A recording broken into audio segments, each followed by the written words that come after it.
Oh, this will be a reading, second reading actually, of Jewella Crossing. Now, Jewella was a love interest of Heath, who was Joshua Crammer's youngest son. And they have traveled through the different states coming from the Ohio Territory or Indiana Territory. And he has land grants that were given by the Spanish Dons when he was in the service to them when in the war with Napoleon. At any rate, they have passed the Red River, have gone down. I think they're above the Sabine, and so at any rate, he's talking to Calvert and William about what to do after they unhitch the team of mules from the wagon, all the teams of the mules from the wagons.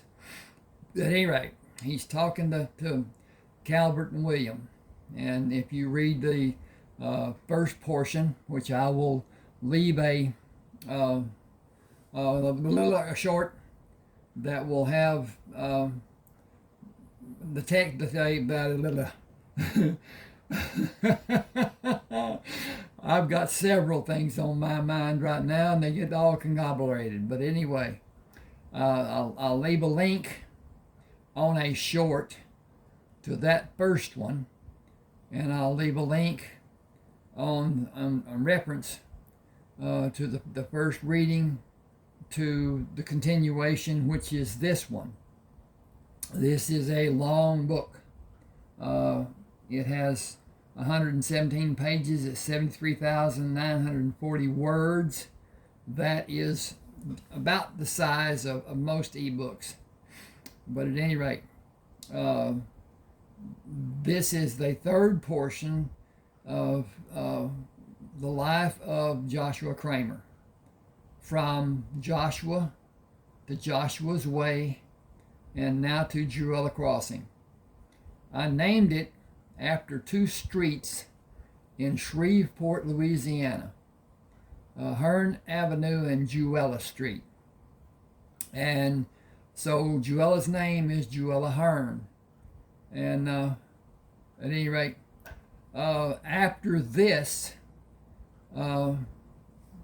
secession really isn't that important, but the lives of Cullen Allen and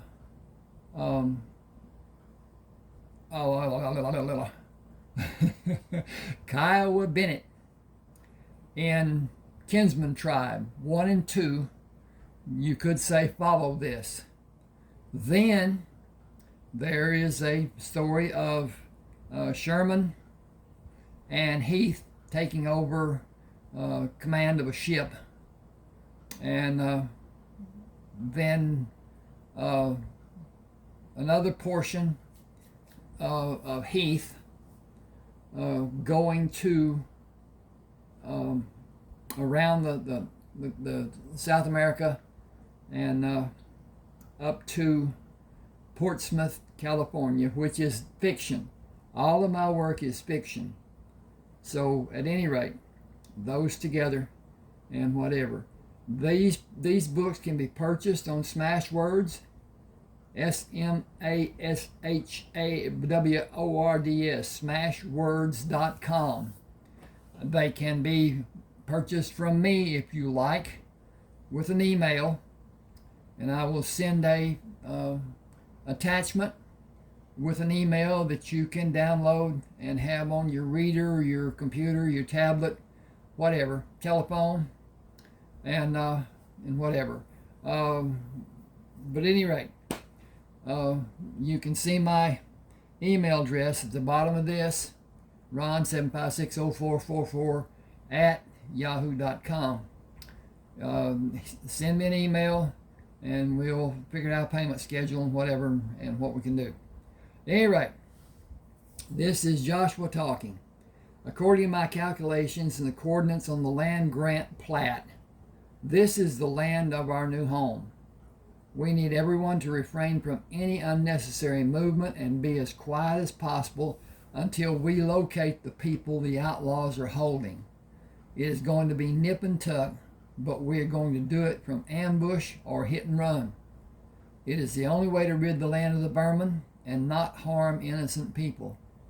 Tomorrow you will come on foot with the main body and scout as a team. When the camp is secured, we will discuss what is to be done. We must use extreme care and not alert the criminal element. That is the most important aspect of what is about to happen. I know you're tired, but this is an unusual circumstance. We are short on able bodies, as extra guards have been posted, using a greater perimeter than usual. We are not able to diminish the usual noises our people make. Small parties are armed and ready to meet anyone who might attack us. I want the two of you to go with Eli's party if the alarm is sounded. We will stay here and on the land adjoining this parcel on either side.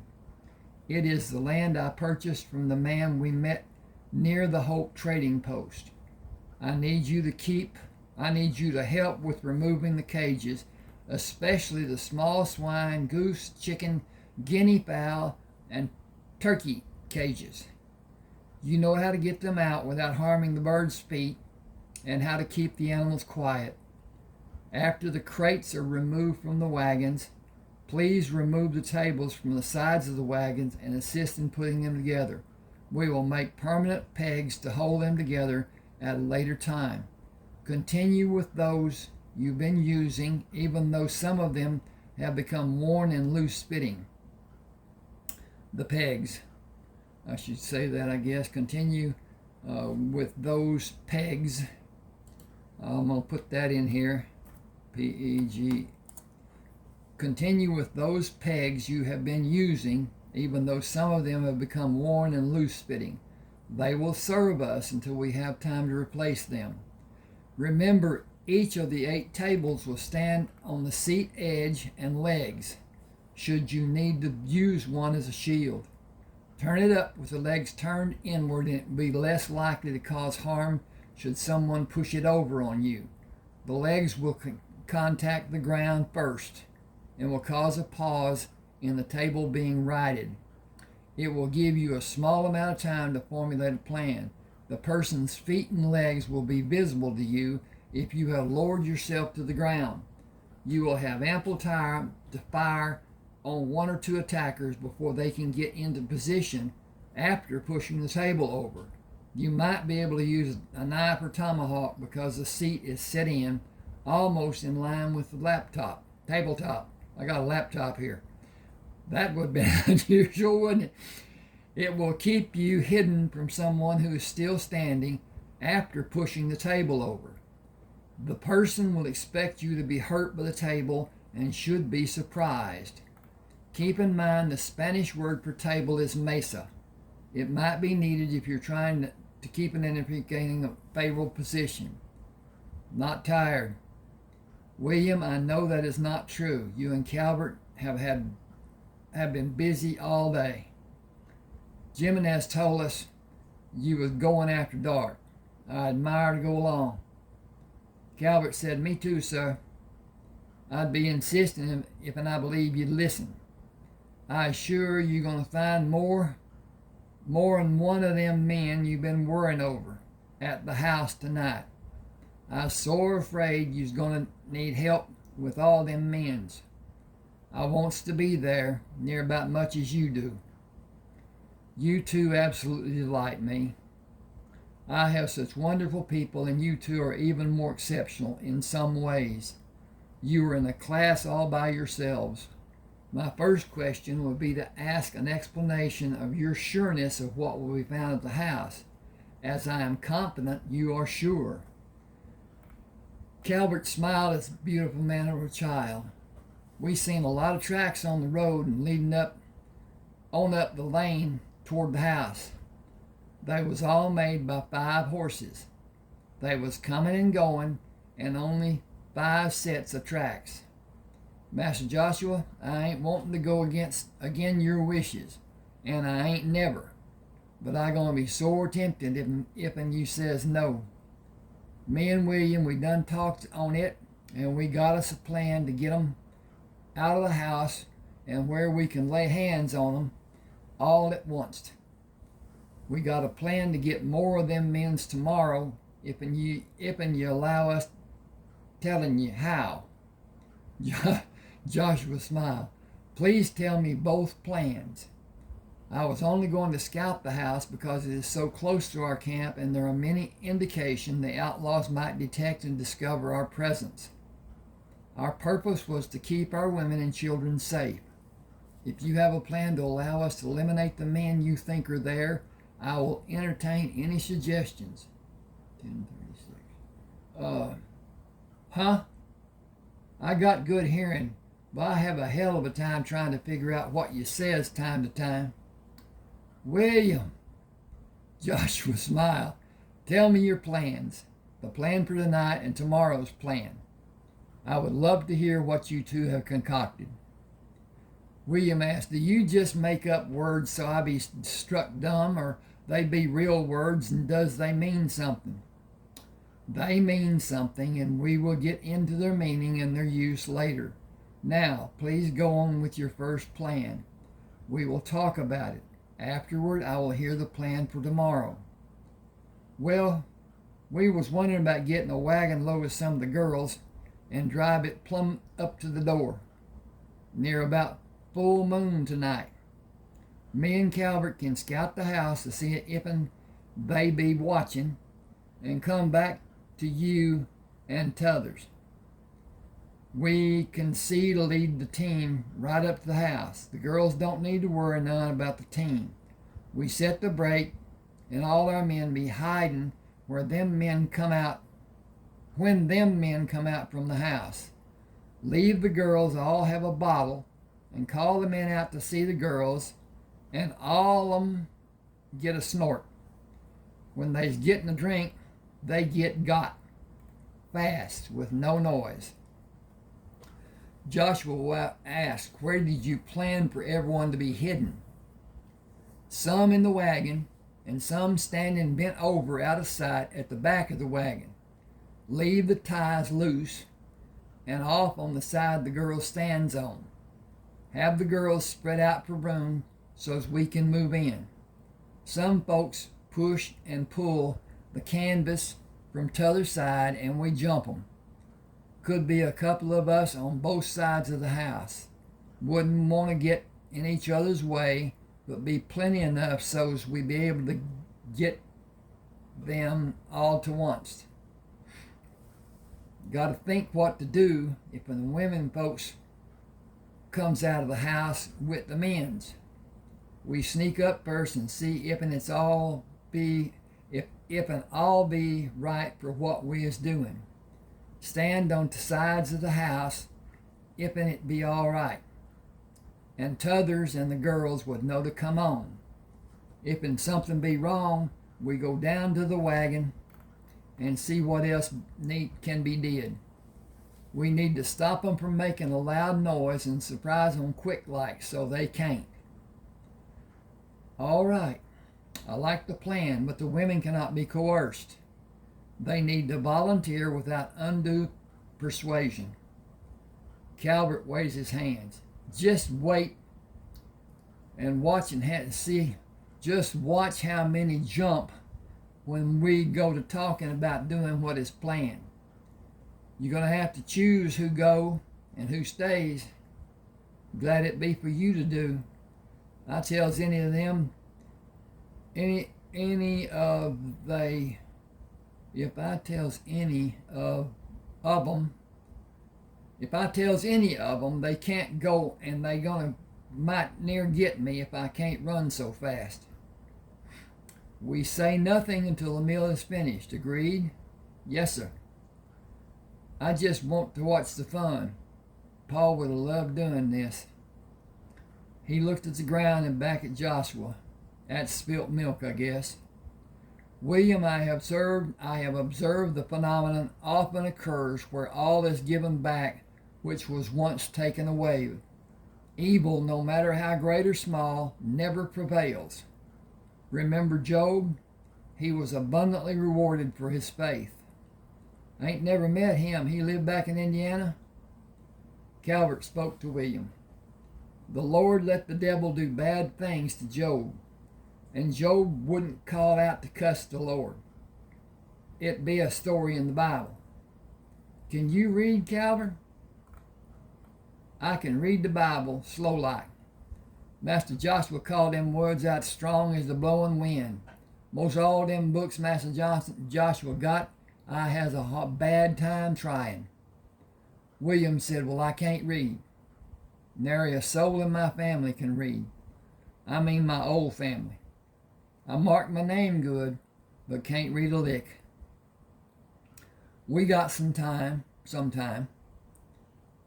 Sometime I can teach you some, writing too. I'll be beholden. Joshua smiled as they led the mules in the direction of the herd. He put his right hand behind William to grasp his right arm and pull William against his body several times. I have some beautiful, wonderful people. I am truly blessed. Have to say me too, because I got people like you and Calvert. Truly, truly blessed. After the guards finished eating and returned to their post, Calvert called, all of you women's come listen to me. You girls too. I got a story to tell. It's about sneaking up on them bad men's and stopping them from doing harm to them po' white women over yonder. We're going to load a wagon with women and take it right up the house, and some of y'all going to yell for them men's to come out and get a drink and play for a mite. After they swear us men's can get at 'em, we're going to bash 'em silly. Now, we only needs a few. Some can go, some got to stay. All of them were clamoring to go except the women who had children and Clarissa. Clarissa, you not going to go? Calvert, you know as good as I do that you got to have me. And all the girls that can keep calm and do what needs doing. We're going to lure those men out by acting like we're bad women. Maybe get them to move so you can get behind them and then get out of the way so you big strong men can do to them what they already done to someone else. Not a doubt in my mind, I know I'm going. I know I'm going to be the one to call out for them to come out. There isn't anyone but me who can do it so good. So don't be acting like you don't know I'm going. Joshua held his hands up to quiet his people. Nobody should have the idea of it being just fun. These are dangerous men, and it will mean rough treatment will come into play.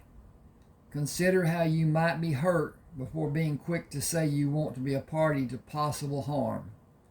Clarissa said, Master Joshua, I might be hurt, but I think about those women. I'll heal with maybe a scar that can be seen. Those women have been hurt. It will be hurting the rest of their life. Their scars can't be seen. I'm going, and I'll do my best part. I'll do my part better than anyone else could ever do it. I'll convince those men to come out of the house so they can be bashed. Give me the chance and I'll do some bashing of my own. Clarissa, the man who takes you for his bride had better be extremely strong and strong-willed with a good head on his shoulders and a large portion of patience. She smiled at Joshua and looked down when she said, he is. He's all of those things? Oh, she's saying that. He is. I'm going to put that up here so it doesn't look so bad. And delete that, and put that space there, and he's all of those things. Joshua was surprised. He is. Who is he? A chorus of voices chimed in unison. Silas. I had no idea. We have been so busy and there's been so little time for our personal relationships. Well, some of us at any rate. Silas sat at the table with his back to Clarissa. He stood. Been as we agreed. We've been as we all agreed. We've been where everybody could see us, and I kissed her some and she kissed me some. Been proper and open. Clarissa moved beside Silas and took his hand. You talked to us so many times about loving and liking the person we choose to spend our lives with. We are best friends. We know each other's ways. We will quarrel in a way that leaves room for love. We will respect each other and we will allow the other to go on being a person and never a possession. We will belong to each other but not own each other. Joshua walked to Silas and shook his hand, then took Clarissa's hand and placed it in Silas's. I couldn't be more shocked or more elated. I blessed the union. He held their joined hands up for everyone to see. People of my heart, I give you our latest married couple, Silas and Clarissa. Bless them with your love and help as I will, and as God will. He brought their hands down, pulled Clarissa to him, and kissed her on her forehead. Releasing their hands, he backed away. Please refrain from breaking the furniture. Be happy and prosper. Have a long and loving life. I bless your marriage. Bless me with serenity in your home. Everyone come and congratulate the happy couple. Please remember to do it quietly. Then we have a quiet raid to stage. The newly announced couple will be two of the main players. Joshua stepped back as Clarissa and Silas became surrounded by well-wishers. Freshly greased wheel hubs made little noise when the wagon... Excuse me a second here. I gotta rip on this drink.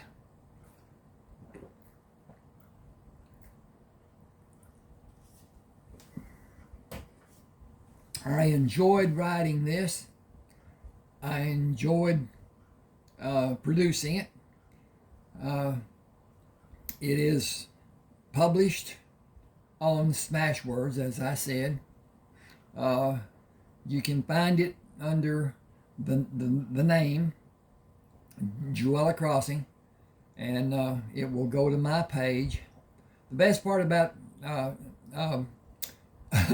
Smashwords is you will have a personal page, and you'll have a personal library on that page. Any book you buy on Smashwords will be in your library. Then when you need another book from that, you've already paid for it. All you got to do is go on your library, click on that book, and have it sent to you on an email as an attachment. And as long as Smashwords exists, and they've partnered with Draft to Digital. Draft to Digital doesn't treat us very well. They kind of like Amazon. But at any rate, that's the way it is. Or if you purchase a book from me, you can use Zeal. Most banks, I believe, have it now. It's a transference of funds like a check would be. The problem is, it's just like a check. You write a check to somebody you don't know and it's cashed, there's nothing you can do. If you don't stop it, and that's going to cost money, if you don't stop it before it's cashed, then it's done. Zeal is the same way, and Zeal is instantaneous. Once you click on send, it's gone, and it goes into another person's account on from the attached email. That's an announcement. It's not an actual transfer, but it's an announcement of electronic transfer, and it is done in that manner. That's what we're coming to, folks. Digital banking. And well, the pennies have already succumbed, and I believe if they look around, some of the other nations, such as the Philippines, have paper instead of coins in the smaller denominations. And most of the pesos in it goes up and down. It's the market. It's just like the metals and whatever, precious metals and whatever. Silver is thought to be on the rise and continue, and may reach $50 this year. That $50 is for melt. That $50 is spot. And if you understand it or not, I don't really. But at any rate, there's one company that controls, but they have to continue buying to keep their inventory, I guess you'd say. I don't know about that and whatever. But it's a process. And when the Hunt brothers tried, I think it was Hunt brothers, anyway, the brothers, two brothers, tried to corner the market on silver. What they did, they borrowed a large amount. Well, with the large amount being purchased, the price falls because the demand being what it is. Then, after the price falls and they don't purchase anymore, it comes back up. As it starts coming up, they purchase more. That knocks the price again. At any rate, supply and demand is the reason silver and gold go up and down. Now, gold is less controlled than what silver is, but at any rate, I'm going to get back to this, and hope you enjoy it. Give me a like. That means so much. Subscribe to my channel. I didn't even think about that. Subscribe to the channel. It doesn't affect your equipment whatsoever. It's all on YouTube. The subscriptions, the comments, everything does not go on your equipment. It does not slow your computer, does not slow your phone, does not slow anything until you pull up YouTube. Then it's all there. You can have 1 million subscriptions if you want, if you can do it, if you have time and whatever. But those million subscriptions are on YouTube. They're not on your equipment. So some people are afraid they're going to get too many, and it will slow their reader or their phone, their computer, their whatever. It will not, because it's all on YouTube. And YouTube is the server. And that's the reason that and it's like it is. I get paid a pittance. I mean a pittance. If you watch the ads that are done through this video and the other videos. And I have not said, I should have, I guess. I have 30 ebooks published. I have one ebook that is not published because I just don't want to, and don't have a cover for it or whatever. I have read from it. It's called Coal Buyer's Bounty Hunter. I have a book in my mind to write that is about the two guys that helped Wilson Crammer after he is identified in Denver, Colorado. This is in Mutual Transitions. Love the book. I love all my books. At any rate, Craig and Jim Ellis are associated, and they help and blah blah blah. But anyway, that's another story. Okay, Ronald Walker on YouTube and Smashwords, and hope you enjoy. Freshly greased wheel hubs made little noise when the wagon slowly moved toward the house at the end of the tree-lined lane. A split rail fence divided the fields of corn from the lane and the animals which traveled the lane. The lane was dirt with few rocks to be struck by the iron tires. In the wagon, all were still anticipating of the coming event. No one spoke with fear of being heard. Everyone was reveling in expectation of a complete surprise. Silas led the front mule on the right, while Zeke held the following mule. Clarence held the left tandem mule, as Butler followed with the trailing mule across from Zeke. Each was to lead the mule and keep it quiet, with attention to a possibility of it braying. Even though a mule might be harmed, the men were ordered to employ any means to keep it quiet, as many lives would be in jeopardy if any noise was allowed. Clarissa sat on the seat on the right side. Silas was to help her down, then crawl under the wagon with Zeke. They were to wait for Clarissa and Jane to position the man who came to them with their backs to Silas and Zeke. Darla and Kate were positioned at the rear of the wagon where Jimenez and Eli would wait the third and fourth man. Joshua would take the last man who came from the house. Stealth was to be employed if possible. As a secondary plan, Elias, Luke, Thomas, Daniel, and George hid inside the wagon.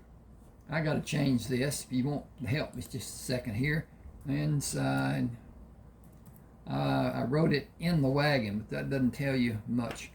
George hid inside the wagon and were positioned to jump down to confront the men and fire at close range with the gun pushed against the other man's body. I'm going to click this and click that and click that, and I'm finished clicking. I saved what I had changed. Okay. If position allowed, Raymond come from under the wagon with guns held also. The front door was in the middle of the large room on the left of the house. On the left side of the house, left part of the house, left of the house. Anyway, Joshua and Calvert were in a position at the corner of the house, which was closest to the door. Julia, Francis, and Gemma were instructed to go to the door after the men were subdued and calm the women. They were cautioned to stand on either side and be protected by the walls until they were certain no one inside had a weapon. Clarissa kissed Silas as he lifted her from the wagon and whispered, "Make it fast." He placed her on the ground and quickly ducked under the wagon, peering between the legs of the mules, searching for a possible target. Zeke came under the wagon after he assisted Jane. Clarissa waved Kate away from the wagon, then made certain everyone is in proper place. Should that be position? We'll make it position. Okay. And blink there. Okay. Was in the proper position. Hey, you in the house. We got some women out here. We got some old Kentucky whiskey. We hear you are all ready for anything we can do. Leave them old white biddies in that house and come see what real women are like. We know ways that can please you a lot more than old white biddies ever can. We guarantee your satisfaction. Come on if you want a good time. The first man stepped down from the stoop holding a gun in his right hand. Clarissa chided him. We hadn't planned on you using that rod, but you can sure use your other one. Midnight glistened on the bottle when she held it high to let him see the amber liquid. It's going to take more than one man to satisfy all of us coming out here. Are you all a little bashful? Don't worry nothing about those white women. They ain't got nothing like we do. If you got money, come and get it. Standing at the side of the house nearest the door, Joshua heard the men talking. They's got liquor. Liquor or no, 'tain't safe. What you think ain't safe? It's them women we was told about up from the settlement down south, and they's got liquor. We got money, and I ain't had a drink for so long I can't remember when. The first man leaving the house was pushed aside, tripped and sprawled on the ground as the other four rushed by him to possess the liquor Clarissa and the others held high above their heads. She stepped back to make the other girls more visible. We all have a bottle. Don't be greedy, and for God's sake, don't break nothing. She held the bottle out to the fourth man as the first three made their way to the girls on the left side near the rear of the wagon. They each held a bottle out, offering it to the man coming toward them. Joshua stalked the man who fell as he started to push himself from the ground, leaped on his back, took a handful of hair in his left hand, jerked violently with his right hand across the man's face. Joshua's movement and the crack of the man's neck alerted the others that all was not right. Silas threw his right arm around the neck of the man standing in front of Clarissa. He bore down with his weight as he locked his hands together, pulling the man in a half circle, ran the head he held into the side of the wagon with a vicious crack. Jimenez looped his arm around the body of the man standing with Kate. He brought the smaller man off the ground and bore down with all his strength. Bones shattered when air and life left the man. From behind, Zeke brought his fingers around opposite sides of the smaller man's neck and crushed the flesh front to back. Larynx and trachea flattened against neck bones as life exuded from the man. Darla was pushed aside as the man with her dropped the bottle and ran. His thought to flee, escape death, and be lost in the night ended as William crashed into him. William followed the manner of Silas and ran the man standing upright into the wagon wheel. He compressed locks of hair in his right hand and violently pushed the man's head down to crush the man's skull into the iron tire, which circled the wagon wheel. Excuse me just a minute, I need to check on some stuff I had not checked on. There you good. Okay, dookie. Joshua surveyed the scene. Satisfied that the men had all been dealt with, he called to the people in the house. We are friendly and mean you no harm. Calm yourselves. The crisis is over and the men who came outside have been disabled. We are farmers and have the ground joining this place. You are safe now. We need you to come out so we can all be safe. Have no fear. Nothing more will happen tonight if no one threatens harm to my people. Please, come out so we can see each other. Are these the only men who are here? Yes, that's all of them. How do you know we won't hurt us if you come out? If we intended to hurt you, would we need to come outside? Would we need you to come outside when we have plenty of people to come inside and bring you out? I'm coming out. I don't want to be alive to see my kids hurt no more. I'll die first. All alerted to possible danger, Joshua used a hand sign to move his people to safety. He waved the girls who were at the front of the house to opposite sides of the house and stood alone as the woman came down from the stoop. She had been badly beaten. You're a white man. God be praised. All I seen was Negroes, and they saved my life and my kids' lives. She stood over the man William had eliminated.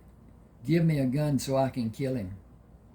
Ma'am, he is most assuredly dead. All 5 men are quite dead. Maybe he is and maybe he ain't. Let me die, but first let me shoot him. Give me what I can't do before, and let me kill him. Ma'am, nothing will give me greater pleasure, but we need all these men to set a trap for the men holding the other women, and we cannot risk alerting anyone with the noise of a gunshot will make. How do you know about us, and how come these men ain't killed all of you like they done our men? We were able to learn about these men and what happened from Mr. Gates and Mr. Dawes. Our men scouted this house and the other house to count the men inside them. Gates and Dawes, them's the ones what hightailed it out of here and left us to these bastards. Girls, you can come out now. It's okay, it's done, it's safe. Arm in arm, 2 young women came from the house, each bloody and bruised. These are my girls. Jeanette is 22 and Althea is 18. She pointed to the dead man. He killed Patsy. She was just 12. Shot her when she tried to stop him from doing evil to Althea. Clarissa put her arms around Althea and held her as she sobbed. Jeanette stood with her arms folded across her body, pitifully staring at the ground. They hurt Jeanette. They all beat on her before she stopped fighting. Althea fought and fought even till they all came up. Even till y'all came up. They hit her and hit her and hit her. But she wouldn't give in. Althea said through her sobs, "They'd have killed me to make me stop fighting him. They tricked Jeanette." Both girls, weeping, grew into high-pitched wails. Her mother motioned to Jeanette. They took her in the back room and said they'd kill Jeanette and me if Jeanette didn't stop fighting them. They used her bad. She ain't spoke a word since, just stares off at nothing. She won't eat. Ain't had no water in 2 days. I don't know what I'm going to do. Joshua motioned to the wagon. We are camped in the clearing on the north side of this place. After what has happened here, maybe it would be best for all concerned to be away from this house and try to let the pain of the past die here. Jimenez, we will go back as we came. Load the people and 3 women in the wagon, and everyone be alert for problems. William will go with me. Give us a minute before you follow.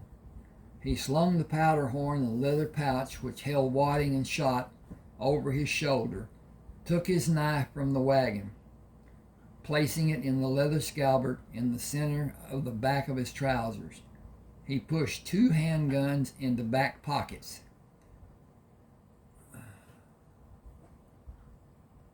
Hang on just a second. Okay, that just shouldn't be there. That's all it is. Okay, into his back pockets. A gun into each pocket Elsa had sewn on each side of his trousers, and the 5th into the front of his trousers. The tomahawk he carried in his left hand and a long gun in his right. William, are you prepared to go? Got everything I need in place. People climbed in the wagon as Jimenez told them, except Jeanette. She remained standing, her head down with her arms folded across her body. Jimenez turned to the mother. Pardon me, Miss Ma'am. I don't know your name." "Oh, it's Wilma Jeffers." "Mrs. Jeffers, ain't fitting for a man of color to lay a hand on a white woman. If'n you'd tell me to get Miss Janet into the wagon, I'd be most happy to do it for you." "Why, I'd be thankful if you would. Please, Mr. Jimenez, would you help my daughter onto this seat? I'm going to hand her up there. If you could kind of steady her when I do, it'd be a help." He moved to Jeanette, who did not acknowledge him or protest when he lifted her from the ground. As he moved with her to the wagon, he bent and placed his left hand under her legs and hoisted her into the air while he held her right arm in his left hand. He stepped up to the wagon and pushed her into the seat of the wagon. She leaned her head against the canvas over the front bow and did not speak when he said, "Gonna be all right, Miss Jeanette. You'll see." He took a position between Silas and Zeke as they were in place to lead the mules. "Everyone keep still like you've done coming over here. They still danger, and we got to be alert for it. So we're going to go slow and quiet as we can. People be worrying about us. No need to keep them worrying no longer. Quiet now. Let's go." He cuffed the lead wagon on its hind leg to start the wagon. Clara spoke sternly as Sherman ran to meet Joshua. "You children stay here and wait till the mules are unhitched. It's late and they're not used to being out of the herd this time of night. We all gonna hear the story, but it ain't safe with them mules." Jimenez cautioned the people in the wagon, "Stay in the wagon till these mules is unhitched. He took William's gun. Miss Jeanette gonna need help getting down. Would you mind to help her? It'd be more fitting if you does it. William held his hand out to Jeanette, but received no response. Ma'am, if you take my hand, I can help you down. Joshua gave his long gun to Zeke and held Sherman out to Jeanette. This is my son, Sherman. In a few months, he will be 5 years old. He lost his mother last month. Would you be so kind and hold him? He needs the comfort of a woman's touch. She smiled and reached out to Sherman. Tears flowed from her eyes. She continued leaning out to touch Sherman as Joshua slowly eased him away. Take her arm in your left hand and place your right hand under her legs. Pick her up with your right hand. I will help you bring her over. As she stood on the ground, Joshua pushed Sherman into her arms. She looked at Joshua, then back at Sherman. He touched her cheek. Why are you crying? Is it because you fell and hurt your face? I fell and hurt my face one time. Mommy kissed it better. And Clara and May and Lily. His face lit up as he located Clarissa. Clarissa said it was hurt bad and she would need to kiss it over and over so it would get better. Can someone kiss yours over and over till it gets better? Through bruised lips she slurred. I don't have anyone who would want to kiss me. He swung his head around to Joshua. Papa, is she going to stay with us? Joshua nodded his head. Yes, she is. Sherman turned back to Jeanette and waved his hand toward the people who had gathered near them. Yes, you do. You have all our family to help. They can all kiss you better. Papa can really kiss you better. He has strong power in his kisses. Just a few of his kisses, and I was sad because Mommy and everyone didn't need to kiss me anymore. He put his hands on each side of her face, held his face close to hers and whispered, Don't let Papa kiss you, and you can have lots more kisses. She gave him to Joshua and moved toward the creek. He doesn't understand how soiled I am. He nudged Clarissa. Will you please go with her? I will. All you girls come with us. As Jeanette moved away from the group, Clarissa turned and walked backward. She is going to need new clothes. Clara, would you look through mine and find what she needs? My things won't fit Miss Jeffers or Miss Althea. They're too short. I don't think my dress is going to reach the ground on Miss Jeanette. Excuse me. Just a tickle. Excuse me while I do this over here and help this out a bit, I hope.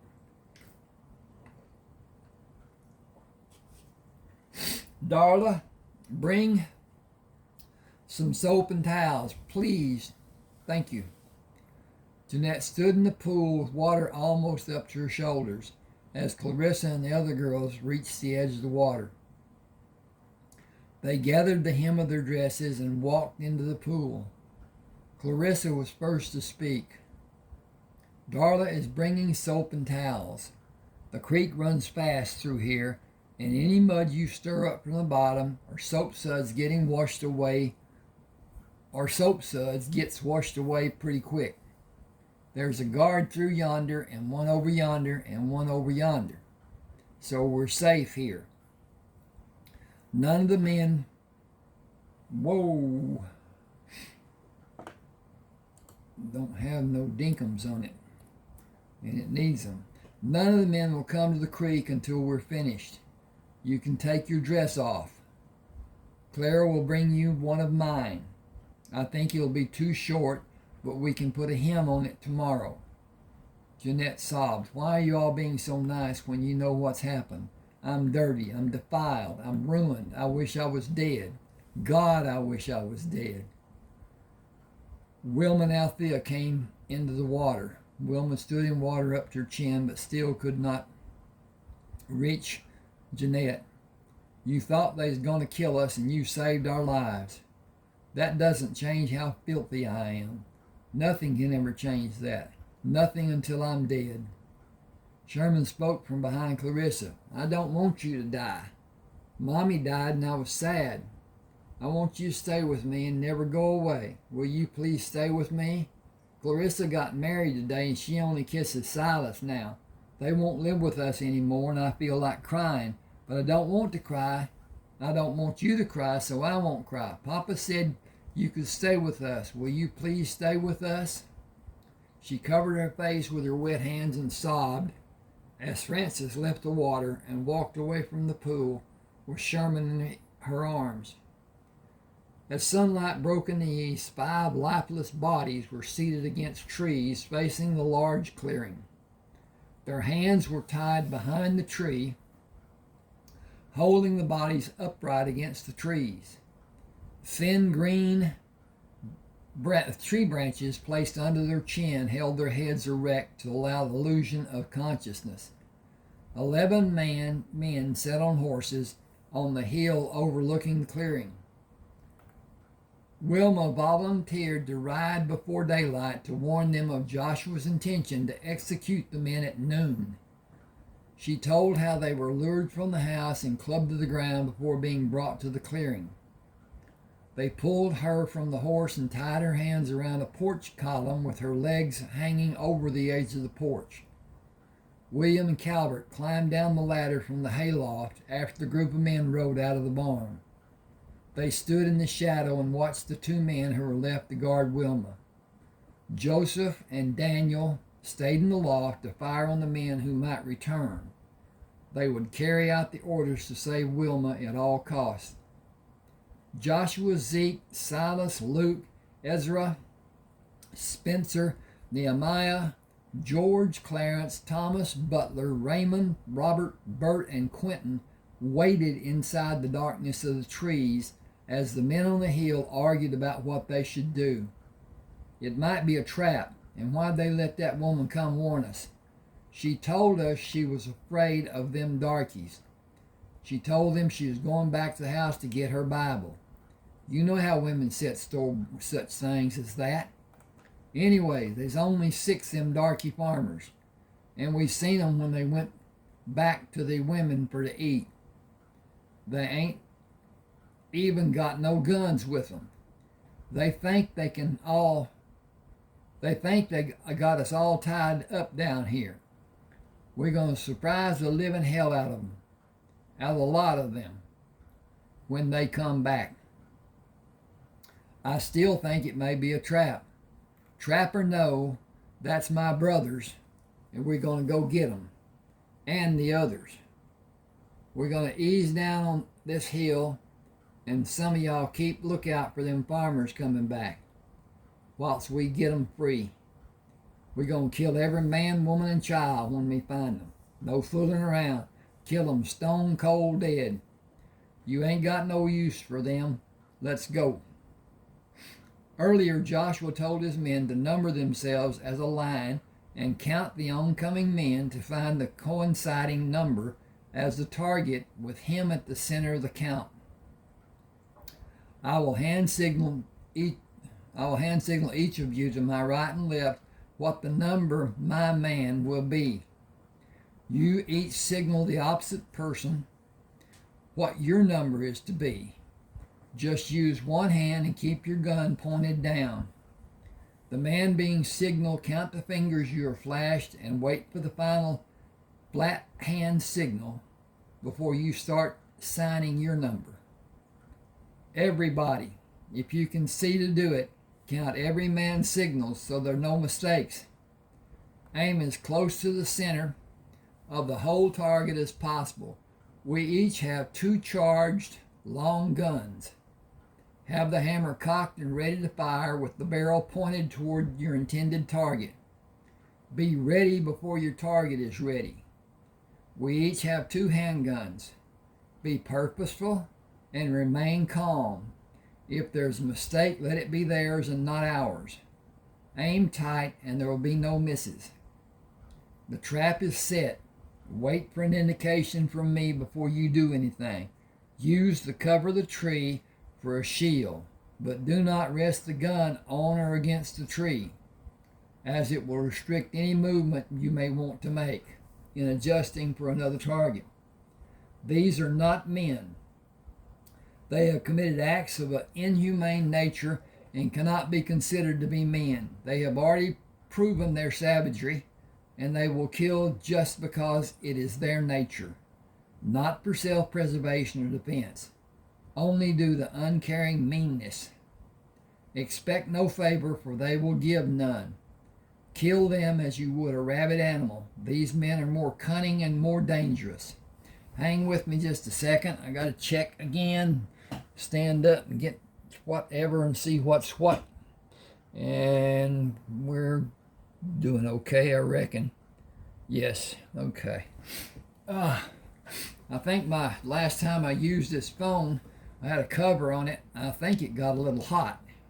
So I've got the air conditioner turned down lower than it should be, and I've got a fan running overhead. So got all that and whatever. The light that I have on the Jewella Crossing cover may be a purpose for it, but then again, may have been something else too. At any rate, it stopped before I was ready. Okay. Half of you come to my left and half to my right. Keep a small interval between the man on your left and on your right. Stay close enough to be heard by either one of them. I'm going to just get rid of that one because that doesn't need to be there. Stay close enough to be heard by either of them. Pass your message in a normal voice to be certain you are heard. If you hear a loudly spoken message that is not a number, the trap has been discovered and surprise is not needed. Keep your gun barrel out of sunlight to avoid showing yourself. Do not leave the protection of trees for any reason, even if you cannot get a clear shot. Let another take that man and you take another. Better to kill him twice than not at all.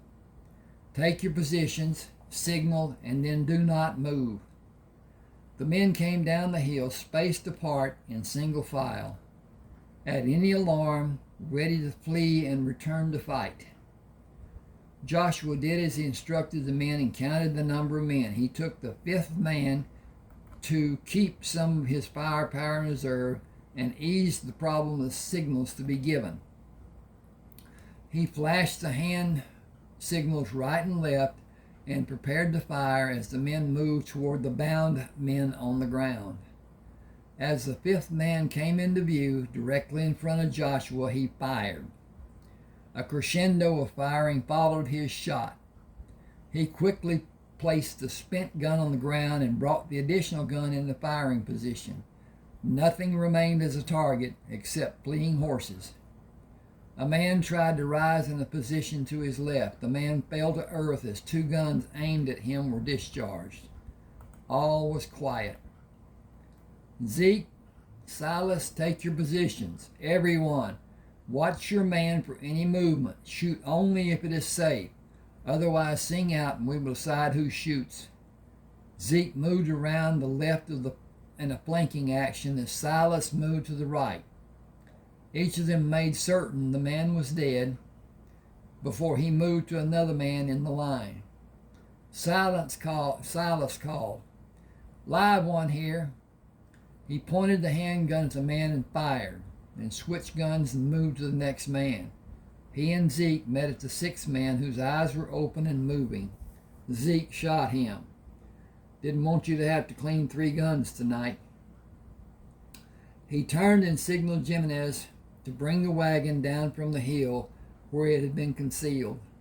The last of the dirt was being spread over the grave as Wilma, Calvert, William, Joseph, and Daniel came down the hill to the grave sites. Joshua spoke to Wilma. 5 men buried in 2 graves and 6 men in the last. With your help, a complete success. Where are the other women? Wilma stared at the ground. They's all dead. Those bastards killed every single one. May they rot in hell for what they done. William moved near Joshua and spoke in an ear whisper. There be dead bodies at all 3 houses. Some fresh killed at the house where these men left. Another day, and there would have more than likely gone. They would have more than likely gone to kill all of them that was left. They had all they could steal ready to go. They all be dead now.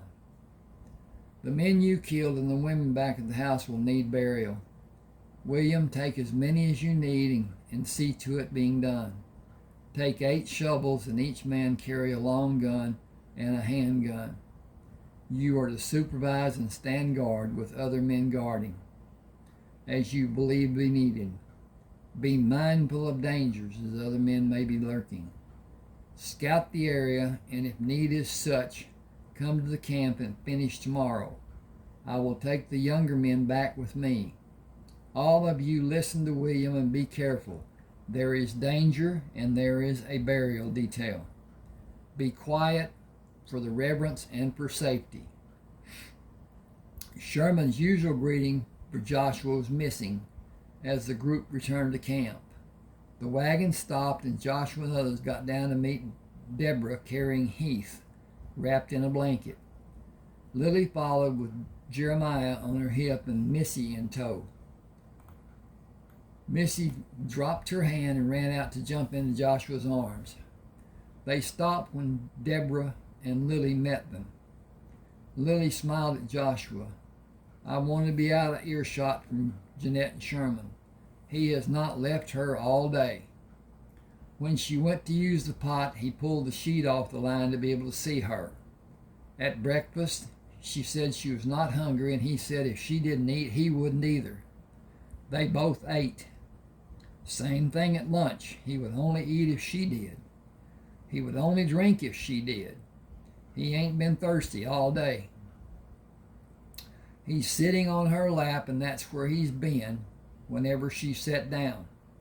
She sat at the table normal-like one time, and he made a fuss until she sat with her back to the tabletop, and he sat on her lap.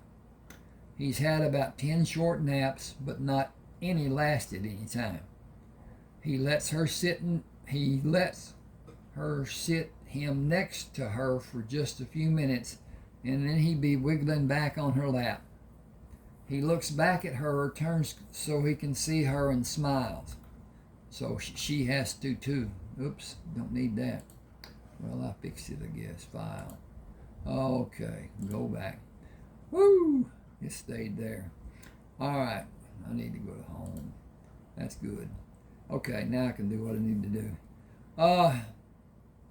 He ain't let her be, except when he be napping.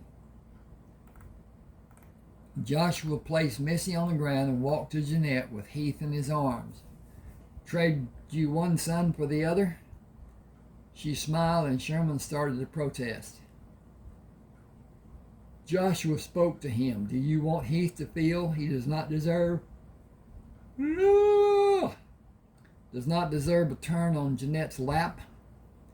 He slipped onto the seat but remained in physical contact with Jeanette and patted the table seat. You can sit next to me, Papa. Tell me what you did today. Did you run all those bad men out of the country like Clarissa said you would? They are definitely gone. I had information that you've both been busy keeping each other company. She smiled as much as her broken lips would allow. He's been a handful, or I should say sometimes an armful, most of the time a lapful. He is a joyous little man-child. I can't talk very well. Please excuse me. That is quite all right. I am fairly certain the two mature men of this family will be able to keep the conversation running smoothly. She looked at him, searching his eyes. This family? You are part of my family now. Just another mouth to feed. Far more than that. Look what Sherman has done today. He wiggled. Look what I've done today. He looked at Jeanette, then at Joshua. Papa, what have I done today? You have totally usurped the time of a very beautiful young woman. He held his hand up to stop her protest. Yes, you are bruised, badly bruised, if that is what you're going to say. Remember, Sherman and I have the floor. Papa, we don't have no floor. I know, son. In parliamentary procedure, a person who is speaking is standing while the others are sitting. he is said to have the floor. As we two are now speaking, we are said to have the floor. Now look at me and give me your attention. You misspoke when you said we don't have no floor. To speak properly, you would say we do not have a floor. Not and no are both negatives, and we do not use two negatives in one sentence. May I speak to Jeanette, sir? Sherman turned his face up to smile at Jeanette. I'm a sir. I'm going to tell Clarissa I'm a sir. She's right over there, and I promise to come right back. He slipped to the ground and ran to Clarissa's open arms. I can take Heath if you like. If you like. He's not a burden, but he keeps nuzzling my shoulder. Is he hungry? I doubt it. Clara and Lily and Darcel keep his schedule fairly tight. As I was attempting to tell you, you are a valued member of my family. Although he has not let you out of his sight, your tending him gave freedom to several others. Look at me. He interrupted. I have looked at you. Believe me, I have. It's been difficult to concentrate today because I have longed to be near you all day. Because I wanted to kill myself last night? I asked myself that question. I cannot rule that out. But it is the contact with you which I have most desired. I want to walk with you, hold your hand and speak of the things only we can share, hold you close to me and keep you safe and happy. Have the assurance that you're with me.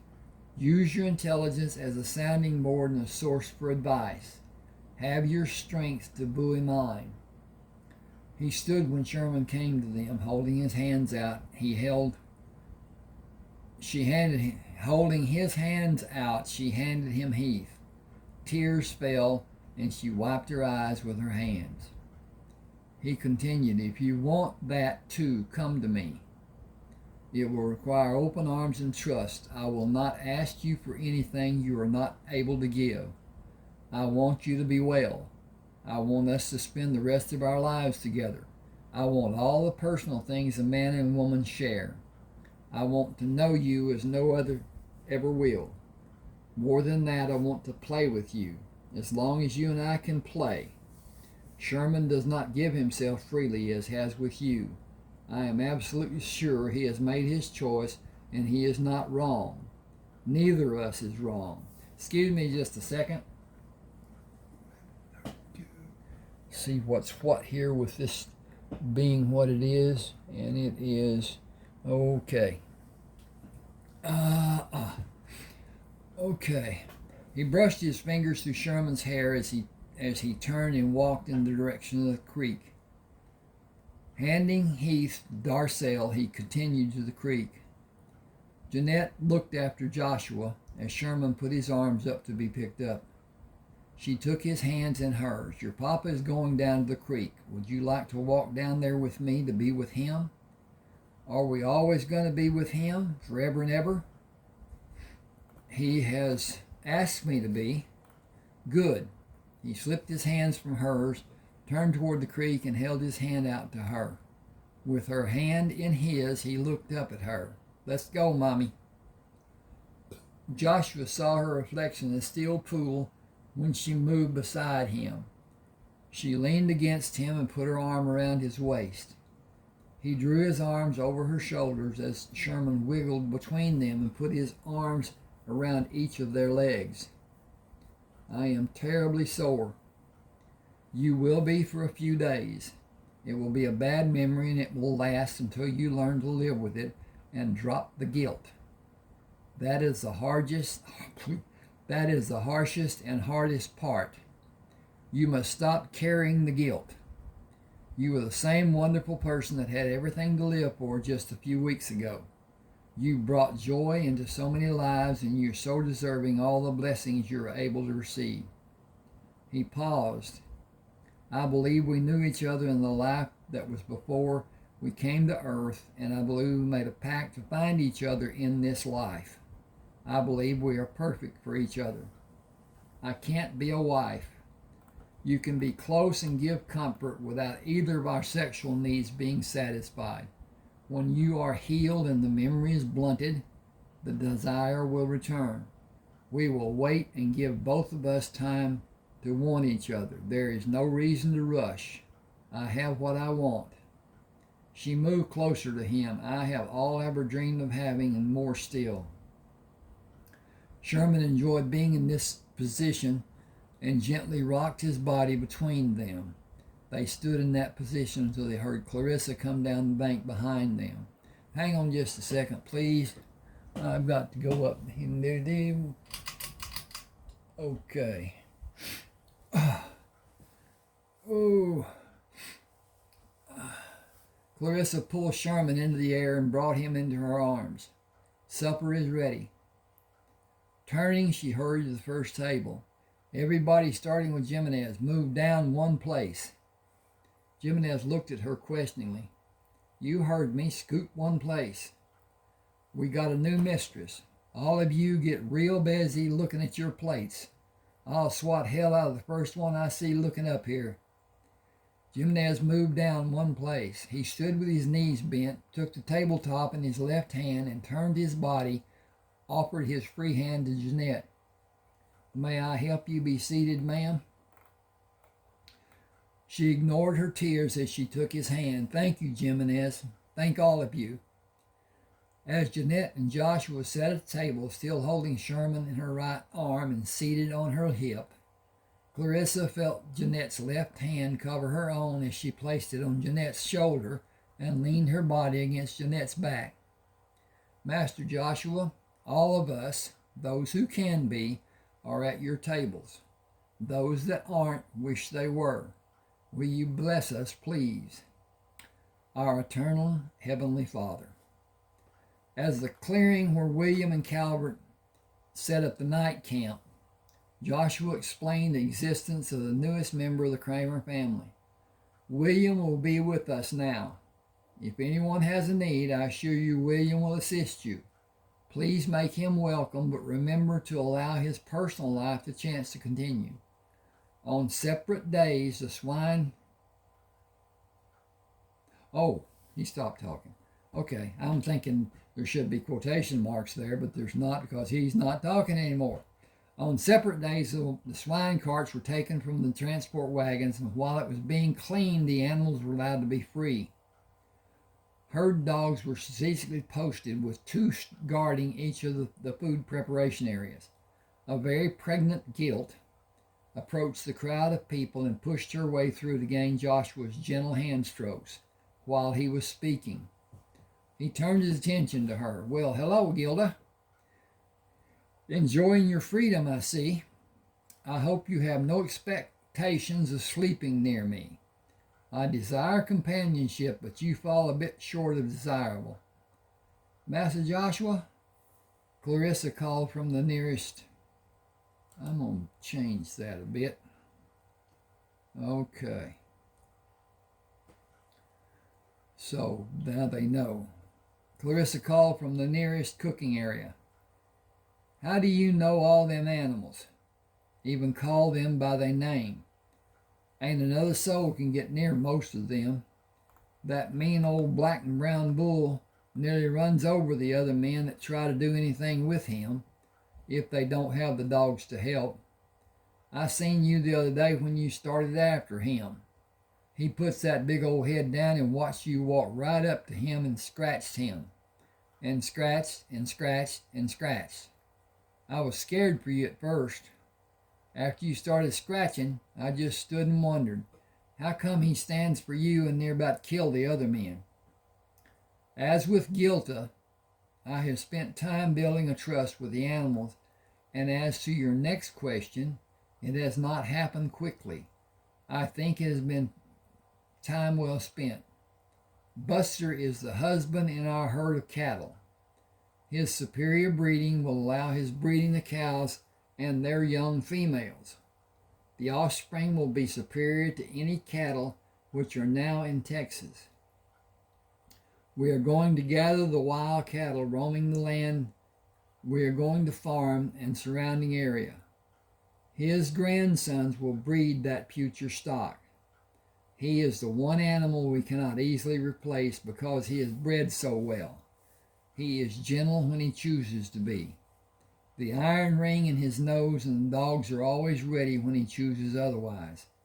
The large black and white boar hog is equally as tame as Gilda.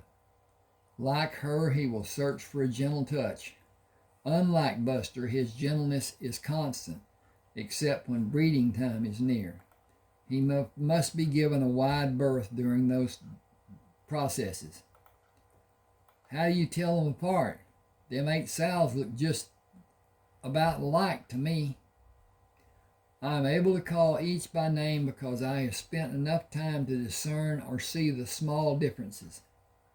Each of you can tell them apart by the notches in their ears.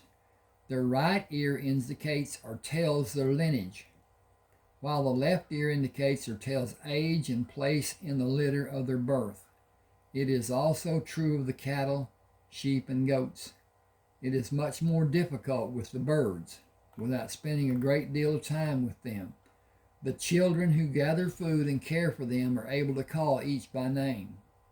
They are able to tell you many interesting points about each individual, better than I ever could. Melissa, who was Eli's daughter, asked, "Why does we find and feed small rocks to the birds? Don't look like it would hurt the turkeys and gooses near as bad as it would the chickens. Still looks likely to hurt." Joshua smiled. "Missy, come here. I'm gonna put up. I got to change some stuff here, and Guinea, guinea hens, guineas. Just make it guineas. Okay. I'll see about that later. Okay. Sometime, whatever. I'm just clicking these buttons. Okay. Look at the battered chicken again. Still looks likely to hurt. Joshua smiled. "Missy, come here." She gleefully skipped to him, turned her back, and leaned against his legs, her joy showing in her smile as he held her to him and caressed her hair. The rocks help grind the bird's food and aid in the digestive process. The rocks stay in the digestive system long enough for the sharp edges to be ground off, and the rock passes easily in defecation. He gently pulled her face up to look at him. "Missy, do you know what defecation means?" "Yes, sir. You told me it mean when we do our private thing." The group laughed when she said, "It mean we go number 2. You are a very good student. I'm very proud of you." "I know. That brings me to a point which I have long awaited. We are no longer under the watchful eyes of an overbearing society. We are now all afforded the freedom, even the luxury, to exhibit the ability to speak to proper speech. It will no longer be necessary for you as individuals to speak in an old expected manner. The older people and the youngsters can all speak now in whatever manner they choose." Just a second. Thank you. "Without fear of reprisal. We are not going to be near a large group of people as we were in Indiana and before. I will make every effort to teach all of you who desire proper speech. Perhaps you will be able to help me. I give you this task, this sacred burden. Teach our younger children as you will one day teach your own. Teach each other. Learn from each other. William, that indicates you. That includes you. Excuse me. Both as a student and as a teacher. You have so many gifts to give, and there will be an abundance coming back to you." Jimenez interrupted. "Joshua is saying we can talk normal like white folks. It'd be a little late for me Habits is hard to break, but if one of you hear me speak wrong and it ain't where it worries nobody, you can ask me if I should have said it different. We're going to get a lesson from somewhere. We as a family, and we're always going to be. Just remember to say little as you can when you're around strangers. What Jimenez said is true for all of us, no matter what your age may be. You are all children of my heart. He turned his head to look at William, including you. Now, all of you hear what I'm saying. You each have the luxury of either teaching or not teaching each individual you may interact with in our family, except the small children. Those children who are under the age of 6 have parents who bear that responsibility. Those over the age of 6, or even those who are 6, the older person does have the responsibility of not only guarding but also teaching. Have no fear that it may be accepted or it may not be correct. Learning is the thing which is important. We all have the ability to judge what seems right or wrong. Sometimes it is the judging which is most important. William, you have the greatest ability I've ever had the good fortune to witness. It is your ability in the surroundings of nature. You have the ability to follow the tracks of another person or an animal with equal ease. You can outdo my abilities in the woods or on the desert floor. Please impart in whatever fashion you may deem justified or needed, any lesson you may see as needed. We have always done more than was expected. You have always done more than was expected of you, and for that you have my gratitude and my favor. William pointed in Calvert's direction. Then I expect you ain't seen all Calvert has learnt. He's most good as me, and quick as a cat. If I ever busted up and lost, I hope it be him coming looking for me. Joshua smiled at Calvert. I had hoped you would be able to learn from William. I am glad you have applied yourself. If I am judging Clarissa's hand signals correctly, it's time to eat. She smiled. You are. Everybody come to supper. William, if you please, sit across the table from Jimenez on Master Joshua's left. It will be your place from now on. When we sit down at the table, it is to eat. Sometime it has to be fast, so the ones with the animals and standing guard can come to eat when they are relieved. You can take your time unless you're needed. Most of the time we are pretty relaxed and not hurried.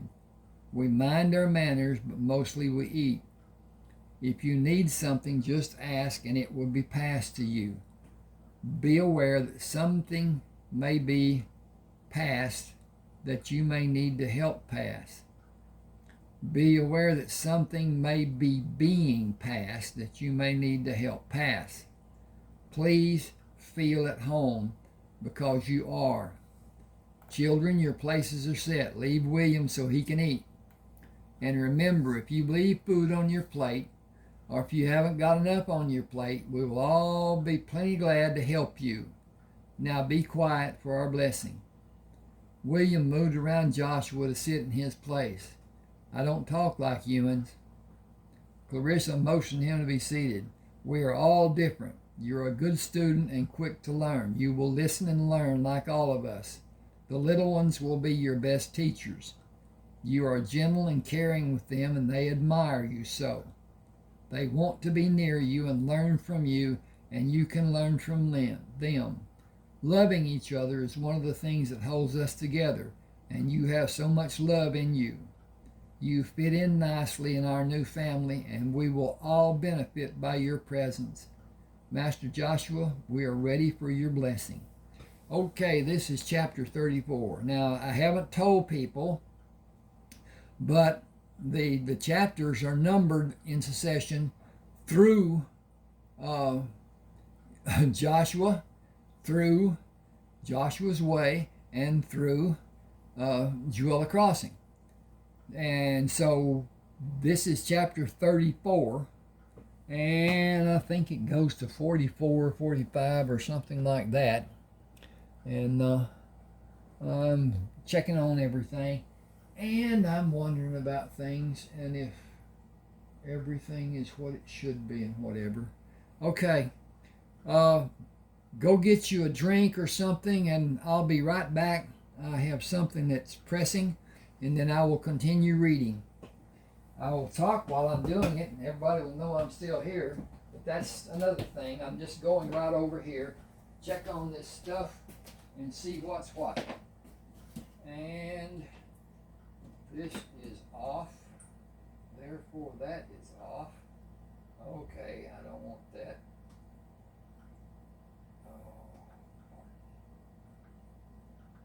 Okay.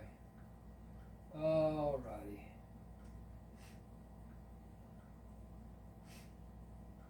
Don't like that. Okay, I'm checking on stuff. I'll be there in a second, I hope. Go back up here and look at this and say, okay, that ought to do something. Yeah, well, that's just how it is. At any rate, be patient with me just for a minute, and I'll get this done and get back. Oh, as it said. Okay. Done that. Coming back over. We'll get back with this too. Hope you enjoyed the break. At any rate, I have some stuff going on, and I was just checking on it. Chapter 34. Structure breeds both efficiency and boredom, as the people of the Crammer clan were beginning to exhibit. Almost 2 years of performing the same labor was weighing heavily on all the people at Ward's Creek, as everyday life on the farm and performing the same tedious labor continued to be grueling and monotonous. Cross-cut sawed trees fell with regularity. A saw team of 4 men yielding 1 saw, and 3 teams with 2 men each working a saw brought the huge trees crashing to the ground. Axes and small saws cleaned the tree limbs from the downed trees, while 2 man saw teams cut the trees into random length logs to be dragged to the sawmill. Dull thuds of axes, slicing open logs, with the ringing of sledgehammers striking the wedges to produce split rails for fencing. The din of teamsters urging mules to get under the load or turning gee and haw as the logs emerged from the wooded area to be cut in sundry order. 4 mules, hitched individually to a spar, walked in the circle, turning the sets of gears which ran the belt connected to the radial saw of the mill.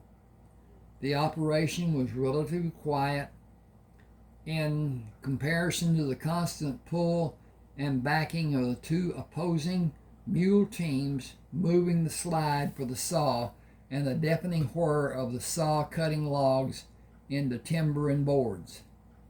The farm and the individual enterprises would be the mainstay of the Crammer family unit as the supply of trees became less plentiful and the logging operation required hauling from greater distance.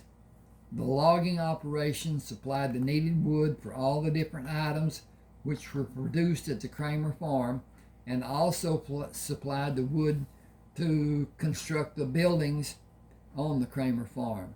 The main house was first to be constructed, with 6 rooms joining the spacious front room at ground level and 6 large rooms on the second floor. A porch was built around the house and supported the cantilevering on 2 sides and the back of the house. A roofed veranda spanned the upper floor front of the house.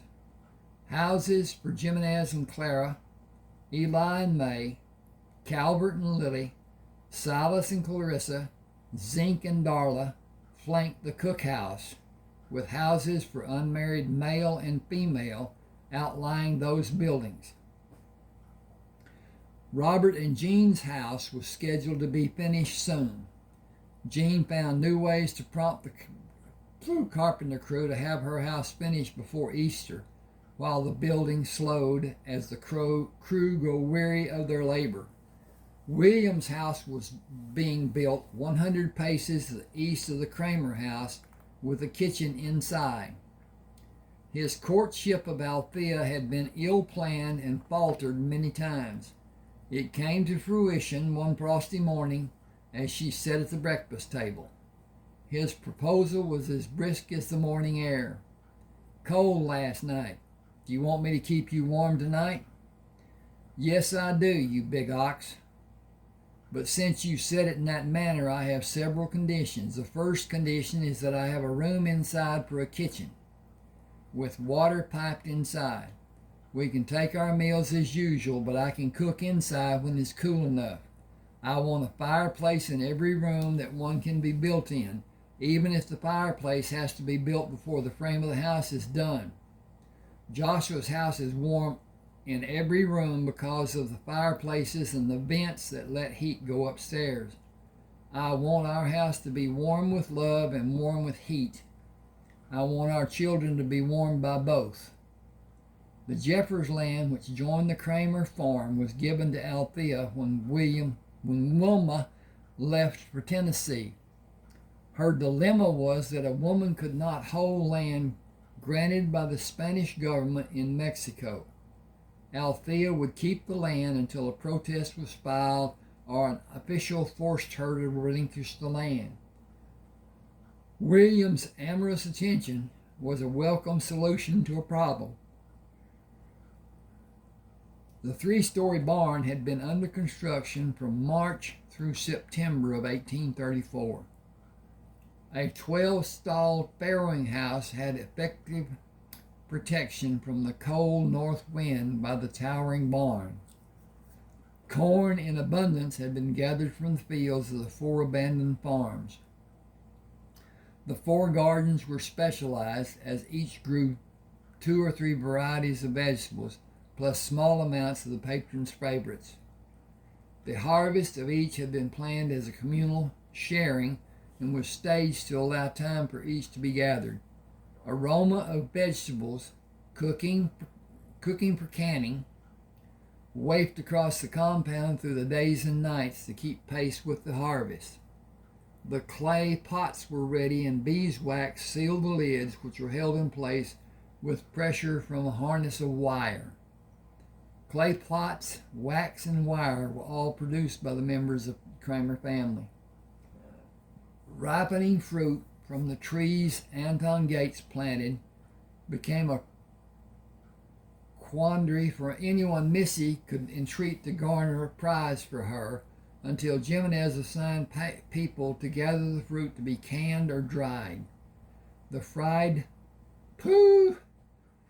fruit trees were bare, and Missy found new ways to worry everyone for attention. Living was good for the Crammer clan until the novelty of newness became routine, and routine became old routine, and gradually grew to tedious, repeated labor.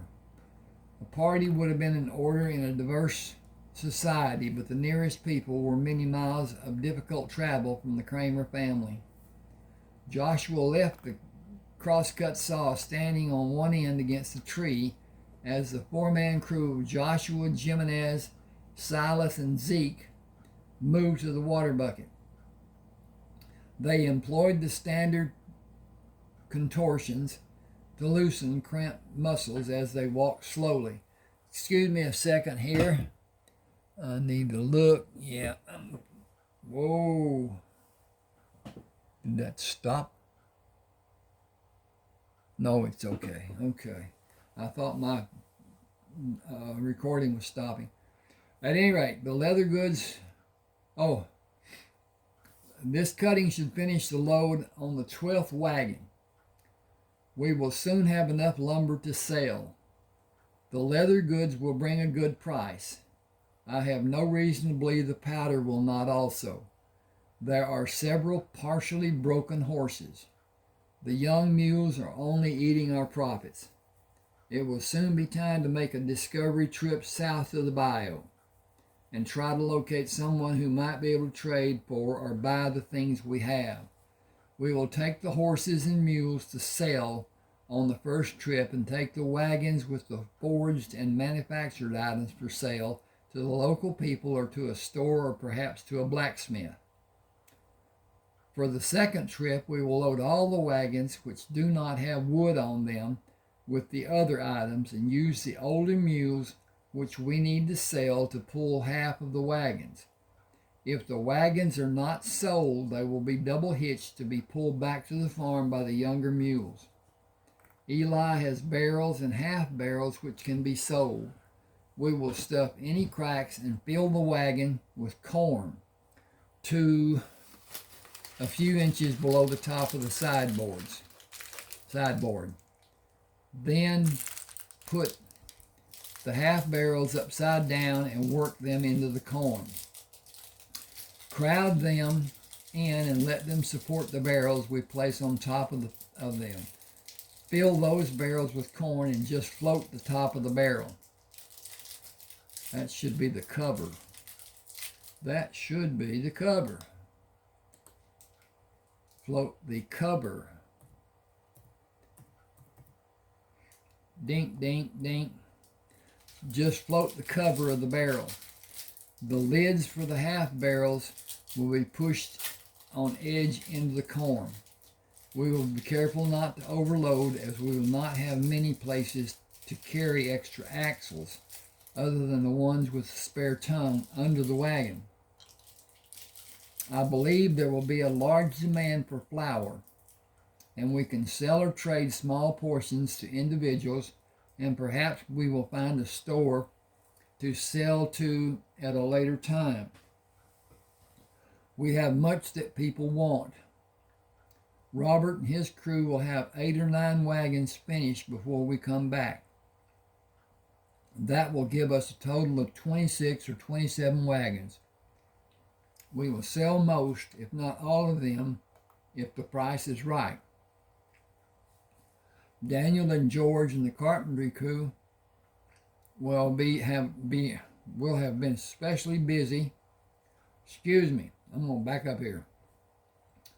Daniel and George and the carpenter crew have been especially busy and built cabinets and doors that can be sold. There are 3 wagons loaded with doors and 5 loads of cabinets. A bridge over the river is being planned as it is needed. Our cuts which widen the streams Our cuts which widen the crossing of the streams allow us free passage, and we have little trouble crossing the river in the winter. But in the late spring and summer, the water level rises and it is better to have a bridge and not need to float our wagons. A safeguard to prevent logs floating into the bridge and harm it will be built. It needs to be done while the water level is down. It will give us all a time away from what we do every day. That respite is sorely needed. We are going to do an inventory tomorrow and let everyone have a desired and well-deserved rest. I realize it's impossible for some of our people to just relax, but we are all overworked and deserving of a short rest. We have accomplished quite a day. We have accomplished quite a lot today. Secure the tools and whatever needs to be picked up and end our workday. I want to talk to William's crew and see how the sawmill mules are holding up. Jimenez, I could stand a little company. Would you please bring 2 mounts and meet me at the grist mill? We will do a survey of our holdings. I'd purely love it. Who's going to walk over there with you? I must be more tired than I thought. I have become so secure here. Silas, would you mind walking over with me? I wouldn't mind, but there's a woman with long blonde hair that's likely to pull mine out if I go off with you and she don't know where you're gone. And Clarissa is likely to help her. I'll do what you want done, but please consider my hair. Joshua laughed. I had to look to see if Clarissa was speaking to me. You are absolutely correct. I should consider your hair. I should consider my wife and all my family members. I have become too content here. This past year and a half has given me such rich rewards, and I have been so content that I have lost an awareness of the possible danger. The woodsman's sharpness of senses, which I worked so diligently to develop, have dissipated rather than grown. I must reverse the process, for we are going into the lair. When we are at the settlement to the south, let us gather all that is needed and sally forth to the awaiting damsels. Silas stared at Joshua. That's more words for me to learn than any time I can remember. Can you say them again when Clarissa and Jeanette can help me? I will do that and even more. I will tell you what they mean as we go to see those two lovelies and give you examples of use in a different context. What do that mean? Context. As a sample, the word mean. How many ways can it be used? I can think of two ways. Mean is a cruel and mean is in telling what something tells. That telling is denotation. There are more meanings such as the middle or being neither high nor low but average. Also a description of a person's intention, what you are meaning to accomplish or trying to do. It is a manner of word usage that shows the context or meaning of the word or even the usage of the sentence. Silas pulled on Joshua's arms. There's a passel of wagons on the road up on the south hill. I see the canvas of 9. Nobody is supposed to be bringing grain to the mill. What should we do? Arm the men and ring the alarm. I doubt that someone would attack from a wagon, but we need to be ready. It is possible the wagons have men concealed inside. We will move toward the wagons and use the trees as cover. Bring all the men who are supposed to come and be certain the others have been given the signal so they alert for an attack. Quickly now. It is probably someone who has not made contact with us or just traveling through, and perhaps they are lost. We will be ready no matter what. The guards have not made an alarm to warn us, so I believe the wagons just arrived. Taylor and James are already coming to the trees, and they have fired a warning. They have not fired a warning. It must be that the travelers seem to be friendly. For safety, act as though they are not.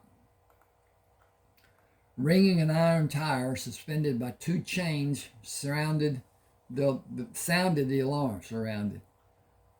I must be tired. I'm going to look at this for a second, see what's what. And so I got a few minutes. Okay. Trying to make this, and people have asked for longer videos so they can clean house and do their chores and do whatever and have their phone nearby or possibly their earbud. And I think they can get 30 feet away from it or something like that, and the earbud will still work. So at any rate, they want them longer, and I'm trying to be adapted, I guess you'd say. And at any rate, this has not reached the time that I had considered to do yet. But at any rate, Joshua shouted as the man drew near the line of trees, "What is your business?" "We have corn and wheat to be milled. We came from southwest of here. We were told you had a grist mill and could help us. We've been grinding by hand. It's hard labor. We were told you needed hogs and have brought 8 pregnant sows to trade with some cows and a Hereford bull.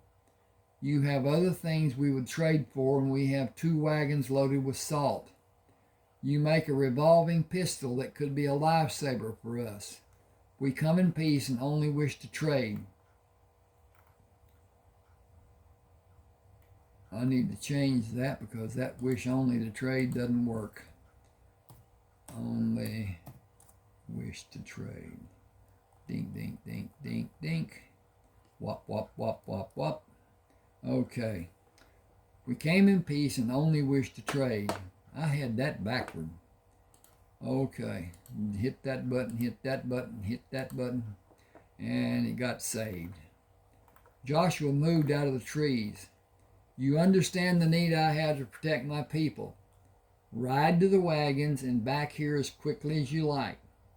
Tell each person driving the wagon to open the canvas on each side so we're able to see inside and move 1 wagon at a time down the lane. The next wagon will move only after the preceding wagon has moved halfway down the lane.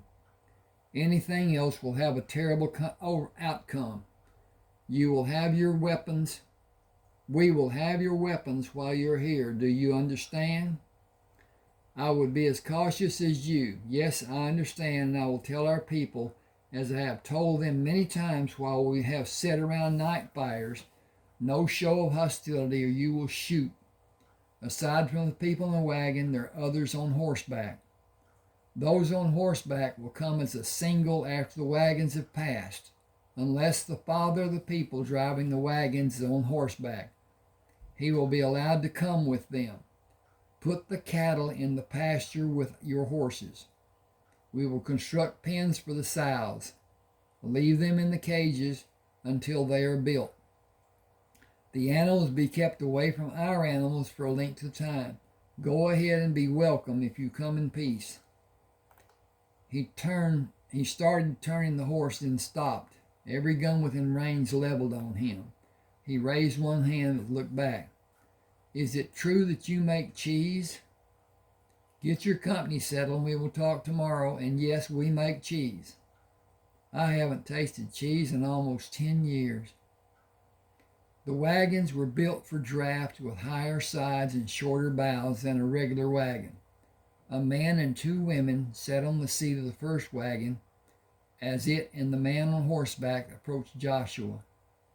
I am Clyde Harris. He indicated the people in the wagon. This is Jason Gooding and his wife, and my wife Janet is with them. Our 4 sons are driving the next 4 wagons. One of the wagons belongs to Jason, and the other 3 are mine. Every wagon has at least 3 people riding, at least 2 people riding horses with it. Most of the older boys on horseback are herding the cattle. I am Joshua Crammer. How many wagons in your company? 28. That is more than 100 people. We didn't leave our homes unguarded. Our settlement has more than 200 people. We have needs that you may be able to help us with. Anyway, we felt it would be safer with a large number making the trip. We will camp separate from you and have our own food. 20 of the wagons are loaded with grain. Joshua said, you will need to move the wagons to the grass in front of this tree line. Sheep have been in the pasture until recently, and the grass is short. The horses will require grass, and you will put them across the lane in the next pasture that fronts the road. There are guards, but I want 4 or 5 of your grown men with your horses at all times. The others will stay with the wagons. No individual is allowed into our compound unaccompanied. Wow. Not one single individual. Do I make myself clear? Anyone coming in alone will be considered hostile. Man or woman, and none of my people will come to your camp. There is a stream across the road where you can get water or bathe or wash clothes. Lines have been stretched for hanging clothes. There is also a house for toiletries. You will dig a new location before leaving, moving the house over the new hole and cover the open hole with a heaping mound of dirt. Who is your leader? Clyde was not prepared for such a question as he stammered. We don't have anyone we call our leader. We all make our own choices. Jason leaned out of the wagon. It was Clyde's idea to get us here. It's been him who has kept us going. He's about as close a leader as we have. Joshua smiled. He is now your leader by virtue of his bravery. He was the one who rode down this lane and met us. He and you will share responsibility for your group. Tomorrow I will come here and call for the two of you to meet me. We will talk until we have an understanding. Then others can talk to a man of their choosing and remain with our man until each of you are safely brought back to this place to return to your cook fires. The children who are less than 13 years of age will be left in your camp until arrangements are made for them. Your women can come as a group tomorrow, but the men will always be separate and have one of our men with him. We will handle any problem in the most severe manner possible. Your visit may be to our mutual advantage, but my concern is only for my people's safety. You handle anything more with your people. We will give aid that is both safe and needed, with emphasis on safe. Is that understood? Emphasis on safety. Yep. That's not right. They don't spell safety that way.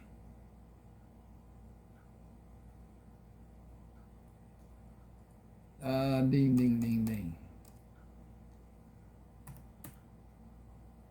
Where am I?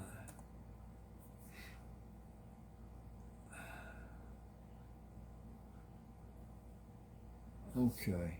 I messed this up. Oh. Okay. Is that understood?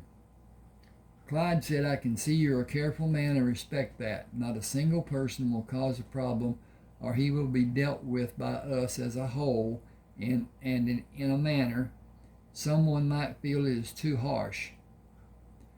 And in a manner that someone might feel is too harsh. I got to change that. That doesn't. Okay. We are separate from you, but we desire good relations with you, and we will be united with you in keeping everyone safe. Joshua pointed to the north and moved his hand over his head in a complete circle. There are watchtowers manned and armed. You are able to see 3 of them. Anything you can see from the point where you stand will have a better visibility from that vantage point. The men have instructions to guard our people and cannot be deterred if something is out of ordinary happens. Instruct your people to do nothing that could be seen as hostile. Man, woman, or child, it would be their last act in this life. Tell your people that by harm to my people, I mean even the... I got to do something with that. Tell your people that harm to my people, I mean even the slightest harm, and that should have another. Okay. And I have only one course of action. It will be swift and it will be final. Joshua turned his back and walked 3 steps, returning back to them. There exists in our midst a number of white people and a number of black people. They are all my family. If there is one soul who does not respect that, all of you can leave now. We all knew about your family. We all knew what your family was before deciding to come here. Our group is mixed, the same as yours. We have people from different parts of the world. There are 9 Negro women and 5 Negro men in our company. They are wishful to have husbands and wives and husbands. Joshua spoke firmly. The only way that can happen is if they stay here and join us to live. My people do not leave here to become a slave or be sold. It is the only stipulation I insist on, and I insist I do. I have bills of sale for all my Negroes, and yet they are all free to make their own decisions. None will leave the safety of the protection that is afforded them here. Dire slavery is just across the rivers which border this land. The slaves there are held with little concern except profit the slave master can turn. Get settled in and stack your guns here on the oilcloth. We will cover them with another oilcloth to protect them. They will remain charged to fire and in an emergency. You will have ample opportunity to retrieve them. Have no fear about their safety from a threat outside of our protection, as no army in this world has the type of firepower which we possess. You spoke of a revolving cylinder pistol. Each person who can handle a gun has two or more at their disposal, which others strategically located with others. You will see cannon located around the compound. There are others that are not readily visible. Our few against many outsiders would not be a contest, and we are always on guard. It is our way of life. It is what has kept us alive. I must ask if anyone in your company has been ill in the last year. None that I know about.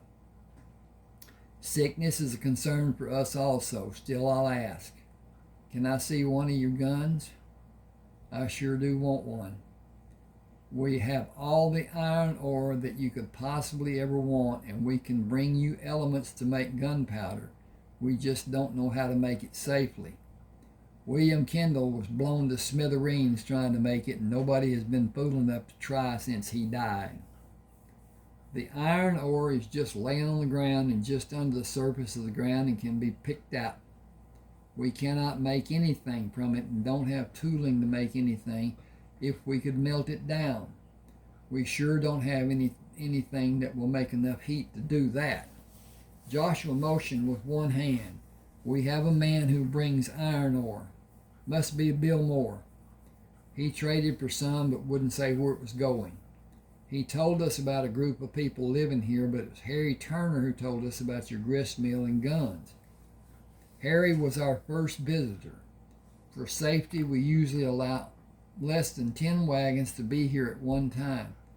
I have known for some time that this would eventually happen. Clyde said, I'm anxious to know about your guns. We all are. Using the older handgun as an example, Joshua hesitantly explained, the pistol fires an oddly shaped piece of lead. It is not the round ball you are accustomed to shooting. It was round on the front and cylindrical on the sides and flat on the rear. Each projectile is calibrated to fit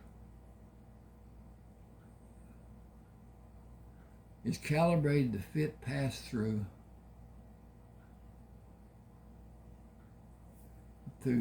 is probably to fit and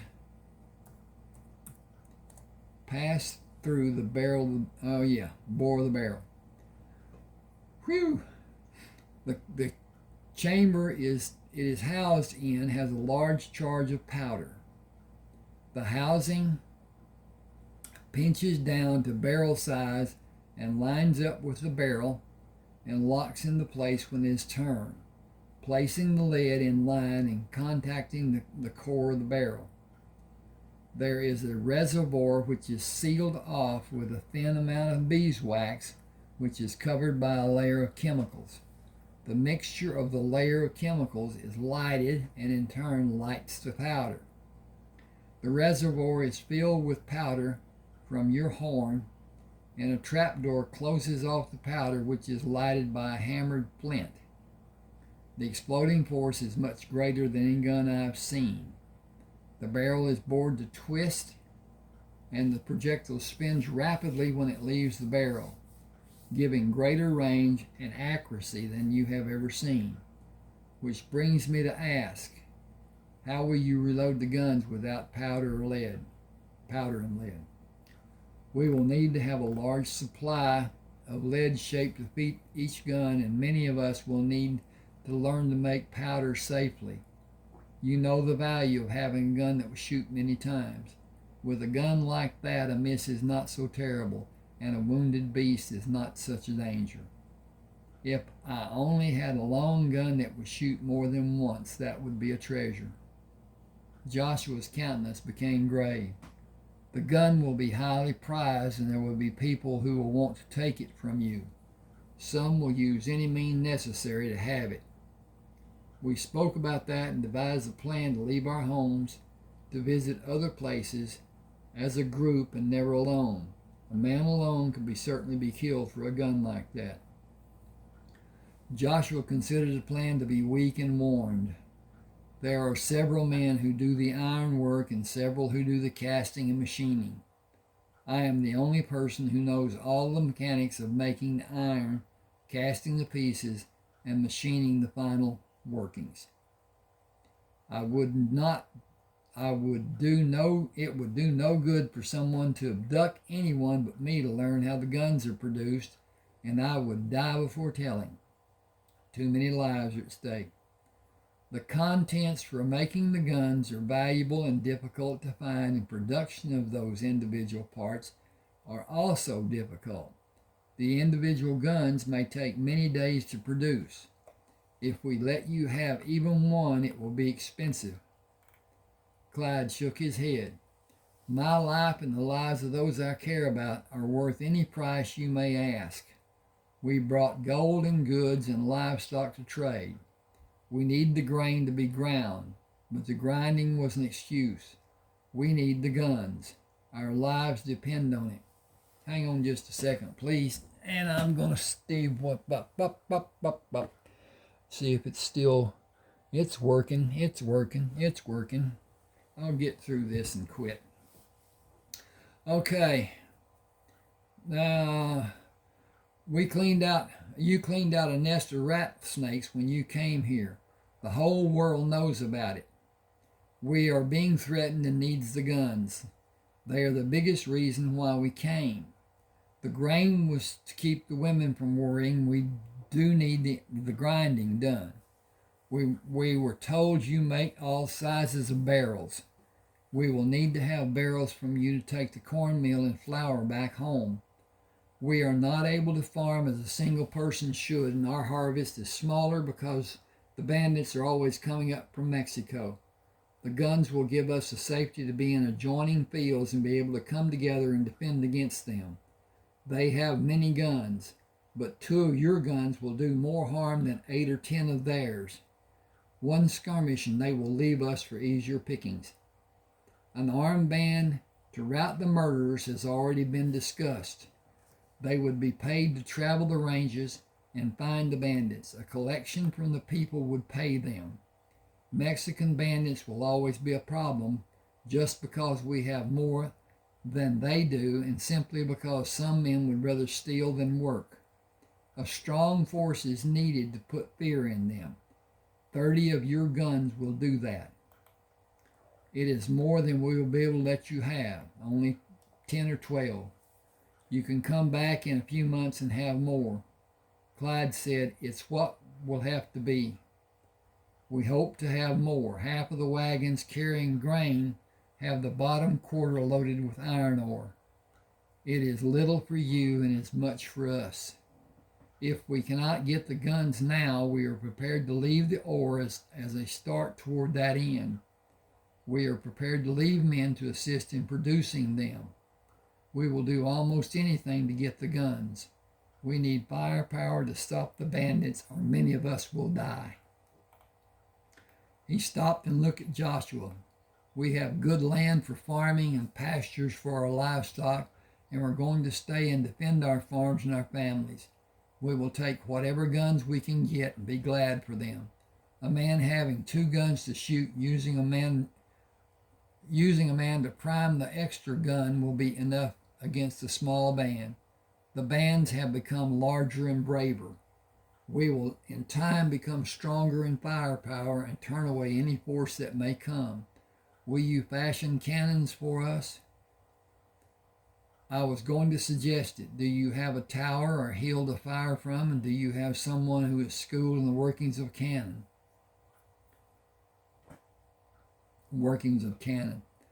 3 old sea dogs who are aboard ships of the line. They are some of those who would stay and help with the blacksmithing and bring the artillery to us when it is completed. 3 of the Negroes are blacksmiths. Joshua turned to Jimenez. Come with me and let the others stay here until the people are settled. Silas, see the collection and care of their weapons. Ezra, post pairs for guards. After the people are settled, then come in. We will assign guard shifts. This is a mixed blessing, as we need the change these people will bring, but our life will seem very dull after they are gone. He turned back to Clyde Harris. Get your people comfortable, and I'll meet you and Jason here after breakfast tomorrow. Comfort your people and have no fear, as they are safe here. Clyde removed his hat. We are beholden to you. Rest assured there will be no trouble between us. Good night, Mr. Crammer. The three people in the wagon which waved and said good night as Joshua and Jimenez. The three people in the wagon each waved and said good night as Joshua and Jimenez walked away. Jeremiah ran to Joshua to take his gun when Jeanette walked out to meet them, holding Sherman's hand. Are you going to have people come to see us, Papa? Joshua took him in his arms and kissed Jeanette. He turned and held Sherman at arm's length in the air. We certainly are. Placing Sherman on the ground, Joshua watched as he ran to others, shouting about visitors. Joshua took Jeanette's hand and started toward the others. Excuse me. Oh, more than 100 people are in the front pasture. For safety, most of them will stay in the pasture, and only a few will be... For safety, most of them will stay in the pasture, and only few will be allowed to come into our compound alone with one of our men. That amount of people and our large amount might add up to harsh words and bad feelings, and anything is apt to happen. Excuse me.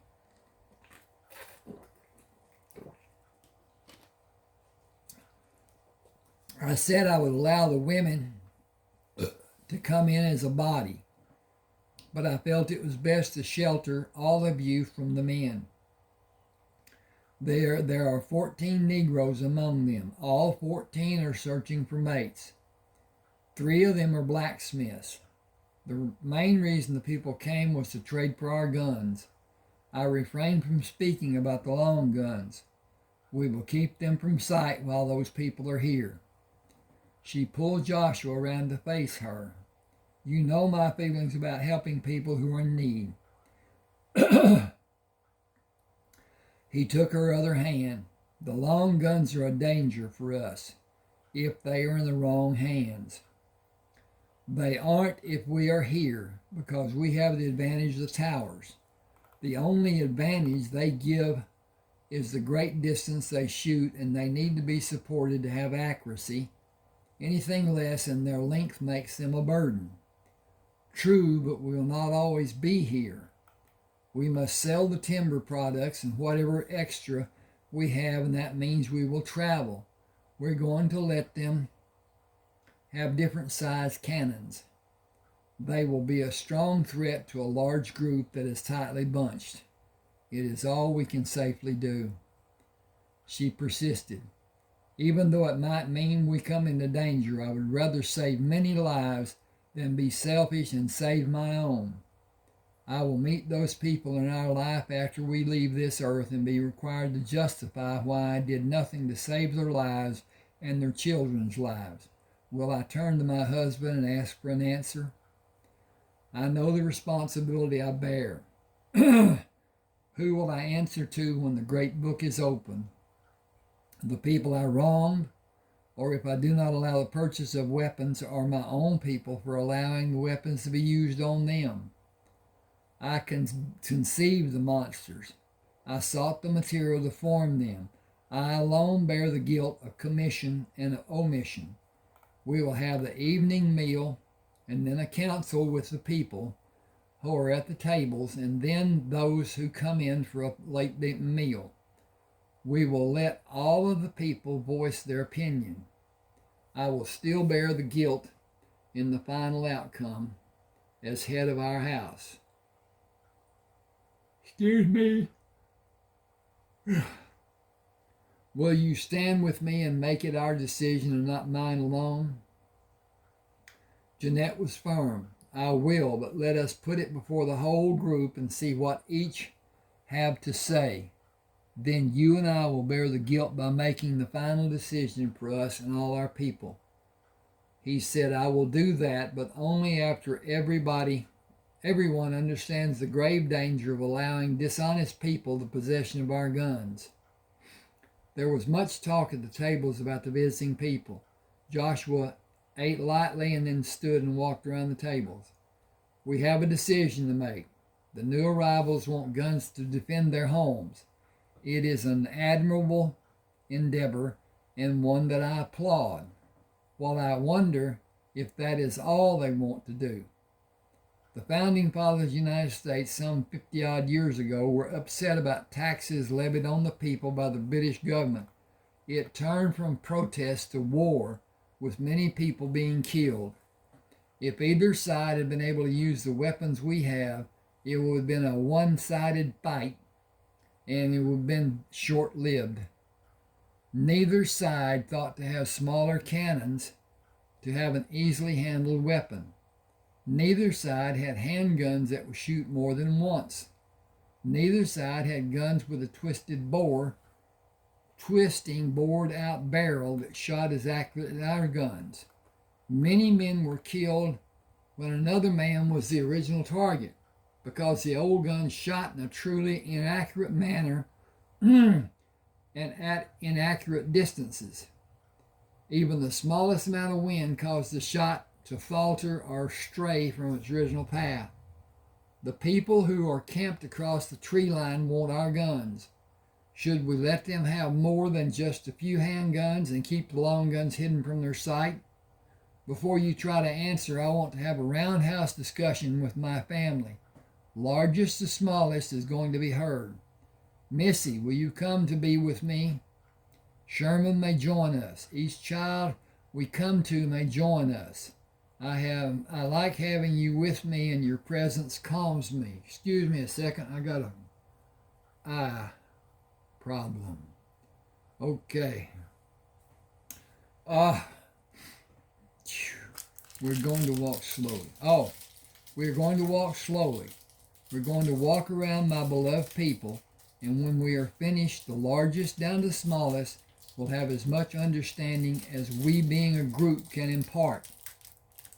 When the others have finished their meal, we will reenact this scene, and any of you who want to join the second group have my permission.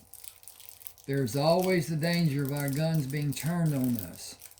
It is always the danger that one of our guns could cause the death of a person or our family be blamed for the death, and vengeance needs satisfaction. Vengeance in that case is defined as vindication, a person needing to kill those responsible to satisfy the dead person. Hang with me just a second. It could be that the guns will be taken from those we allow to have them, and the new possessors. I thought processors. The new possessors will come here to gain more guns. We would all be in very grave danger. We use our guns for hunting and defense. We will defend ourselves and our property. We have not had reason to do that, and hopefully we never will. But we must always be prepared. Also, considering someone having our guns to copy. Consider someone having our guns to copy. We are the only ones possessing the ability to make the individual guns. If we allow others to have the guns and reproduce them, it increases the threat to our safety. With those thoughts in your mind, we come to the plight of our visitors. Bandits are coming against them. Most of them are Mexican. The people want our guns to ward off their attacks. At least that is what they told me. I have no reason to not believe what they say is true. I have no reason to believe what they say. I have no reason to believe what they say is true. Just a minute. I have no reason to not believe what they say is true. I have no reason to believe I have no reason to believe what they say is true. Okay. I have no reason to not believe what they say is true. I have no reason to believe what they say is true. Missy stopped in front of. Yes, Missy, I made what seems to be conflicting statements. And I'm glad you're listening, as others most certainly were. I have no reason to believe anything. Not pro or con, or for or against, or yes or no.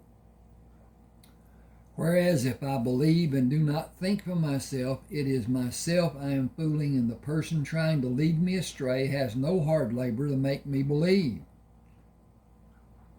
I would rather make that person trap himself by delving into the story and have it be told over and over than see if he mentally trips by telling it differently than it was previously stated. That is the problem with an untruth. It is difficult to tell the same untruth several times the same way. Just as Missy caught what I said something that seemed wrong, the tale begins to sound wrong, if it is, and the story is told over and over. It becomes quite clear as being less than true, or wholeheartedly true, or wholeheartedly untrue. If one part seems foul, the whole story probably is. The people come telling that they are under attack from bands roaming the country, yet they are here and not protecting their homes. Excuse me a second. I've got a tiny problem.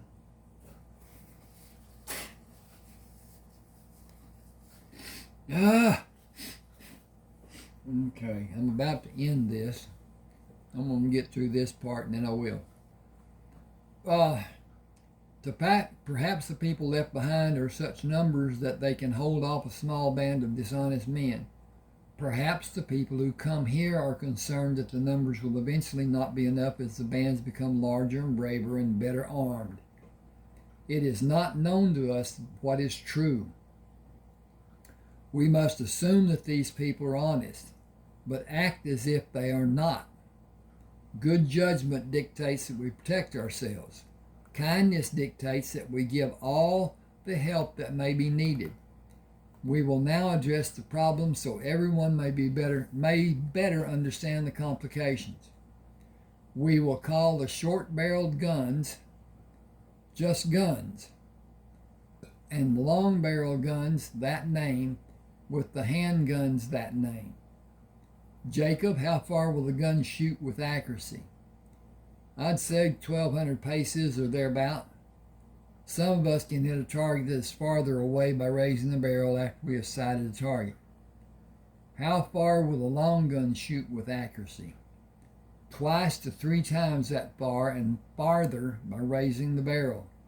But to use your word, it is all predicated on the amount of powder used and how much pressure a person can bear up to with the recoil.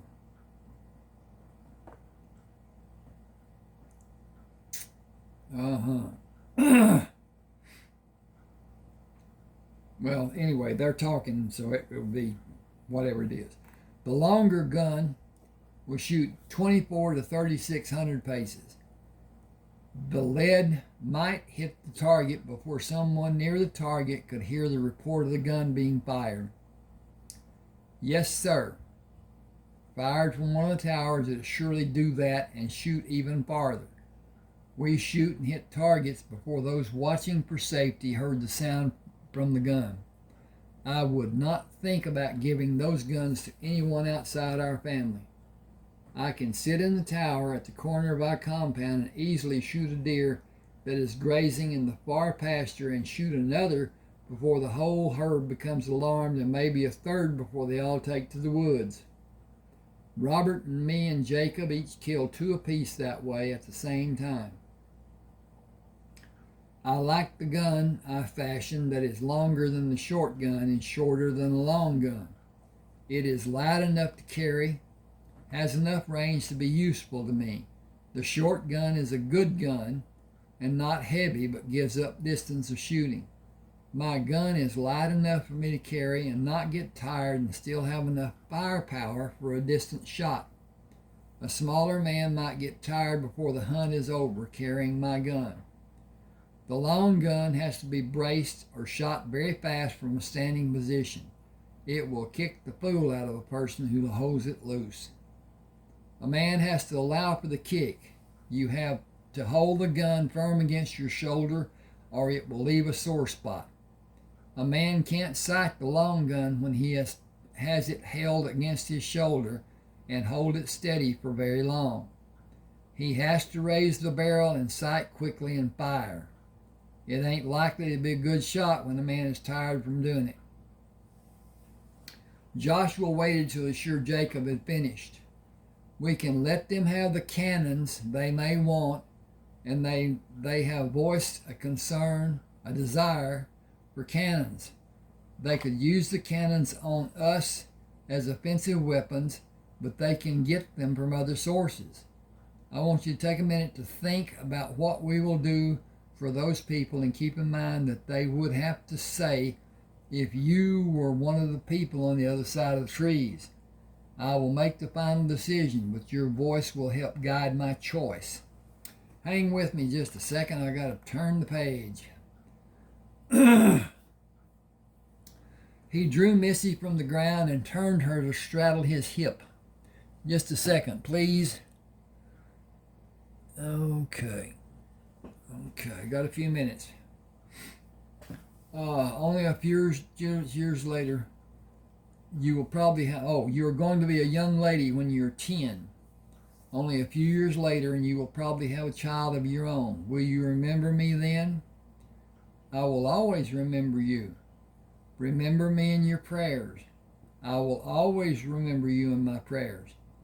I will need them even more when I'm no longer with you. She put her hands on either side of his face. You are always going to be with me. I believe I will not see your firstborn, and I want you to always remember those things I've tried to teach you. You're the most gifted of my female children.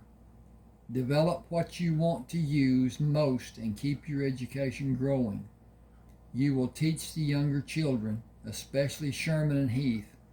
Have Ezra and Jimenez and Zeke and William help you. A strong hand will be needed for both of them after I am gone, with a mixture of kindness and understanding. William will not be able to be as kind as he would like to be with them. He will be their father figure, and they will resist him at every turn. Help him when you can. Get out of the way when you're not able to help. It may break your heart, but you must leave them to learn their lessons. Some will be brutal in your mind. Leave them and let the men teach them. I will always be with you, even though you will not see me. I will tickle the back of your neck and play with your hair. You will know I am with you. Tears filled her eyes as she hugged him and buried her face in the curve of his shoulder. Feel only happiness for me, as I will be of my loved ones who have gone on before me, and I will have all of my family eventually as they come to be with me. He pushed her away with his face and kissed her cheek and placed her on the ground. Has everyone decided what we should do?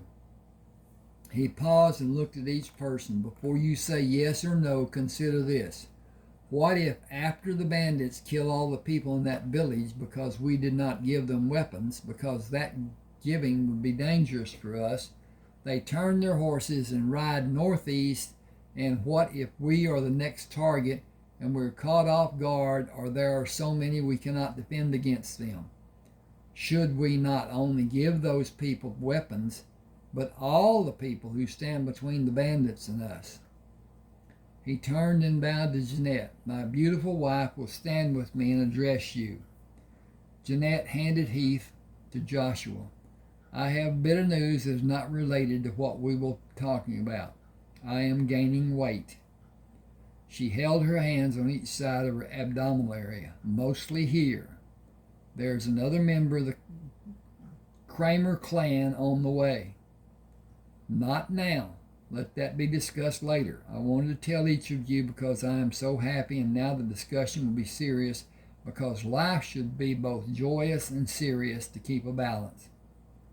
We have an obligation to keep a balance in our lives and in the lives of those around us, both close and far away. Most of you remember what was happening when you came here. Althea, come here, please. Tears came to Jeanette's eyes as she drew Althea to her, putting her arms around her in a firm embrace, and turned her to face the tables. I was badly treated. Mama was, and Althea was. If not for all of you, and especially my darling Sherman, I don't know what I might have done. I wanted to die. Others already died. Those men who killed so many were like the men that these people are facing, and we have the obligation to help them. If not to give them guns to use themselves, and send our own men to rout the bandits. Oppression cannot be tolerated in any form. I have never spoken of this, and only speak about it now to help you see what you have been given and what I have been given, and why we must give in return. Joshua sacrificed so much for each of us. Jimenez said it so many times that I will give way to him after I speak about one other thing. It was fear that someone I loved was going to be harmed that caused me to not fight but allow those men to harm me. Let wisdom guide your thinking, and stop fear from spurning your thoughts down a path of no return. Give strong thought to the price we all must pay for being human and not being like the animals. We live with danger, and those people do also. Let them be our first line of defense by giving them the means to defend themselves. Jimenez moved to Althea and Janet and embraced them. He turned to face the tables and drew himself to tower over everyone seated and standing. I've been sore used by a mean man. He be mean to me, he be mean to Clara. Joshua saved us. He done treated us like a brother and a sister since he bought us with his money. He done bought us with his love so many times since that time happened. His life been our life, and we be free 'cause he done paid for our freedom. If he'd been of a mind to chain us and beat us and treat us like them slave owners in Virginia and Ohio treat they slaves, he'd have had the right, and we would have bowed and scraped. He can do it now. Don't be afraid what kind of life we might had if and he not be the kind of man he be. I was laying in my own blood, and my master was near to shooting me. Joshua bought a near-dead man, and then bought this woman who put up with me for all these years. My children's had a grand life 'cause he be who he be. You all has a grand life 'cause he be who he be. I gonna stand in front of Joshua and stop a bullet that's aimed for him. I gonna choke the life out of anyone that raises a hand to him or his, white or another. Don't make no difference. Either way, we is all his, and I gonna keep him safe, his life, his people, and all the things he owned. I see Miss Jeanette and Joshua's talking about. Them people can stop them bandits from getting to us. Them guns might be used on us, but we gonna kill a whole passel of them first. They can talk big to us, but they gotta fight sometime, and we got it all over them when the fighting starts. My say be to help what way we can, all the ways we can. I've been afeard of a lot of things in my life, but I ain't never let fear stop me. That's all I gotta say. More can be said in the morning.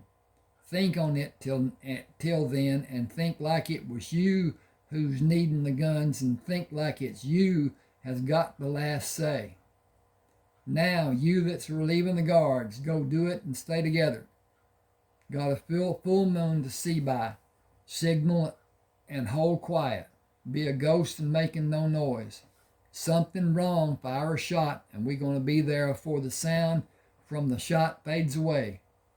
1 second after you shoot, you best not be there no more. You be gone from there. We're going to handle it after that. You that's crossed the road, if something happens, move to defend them people till they get there, till we get there. But you be watchful for them too. Some of us going to be up all night. You know what the signal be if one of us come checking on you. If you don't get the signal, move away till you know what's happening. Use them trees for cover and signal for others to help. Keep safe and keep them around you safe. You got garlic for the critters. Remember and eat it. Better you be biting, for they be biting you. Be mindful of these bears and such. The two of you got 8 shots to kill anything that comes against you.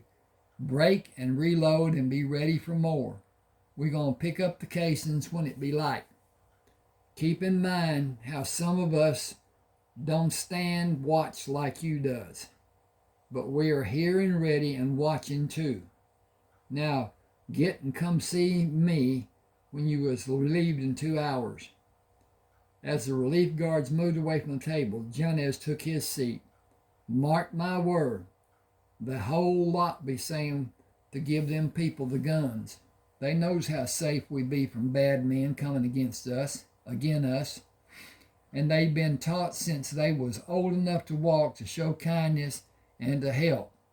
They all gonna say for us to help, all of them, mark my word. William came from the sawmill and led the group who had been standing guard to the tables, taking his place across from Jimenez. What's all the talk about guns and the new people? Joshua waved his hand.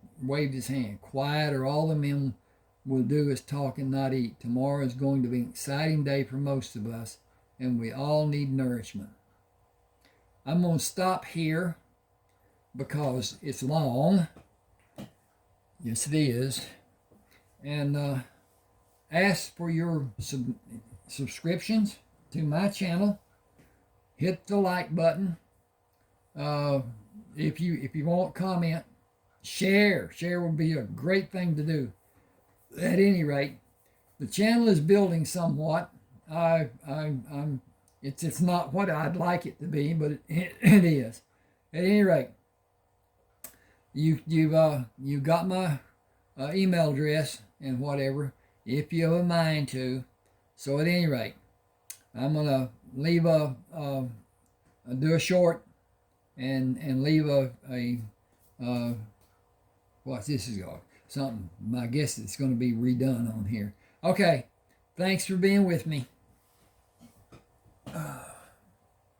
Uh-oh. The hell of it. Oh.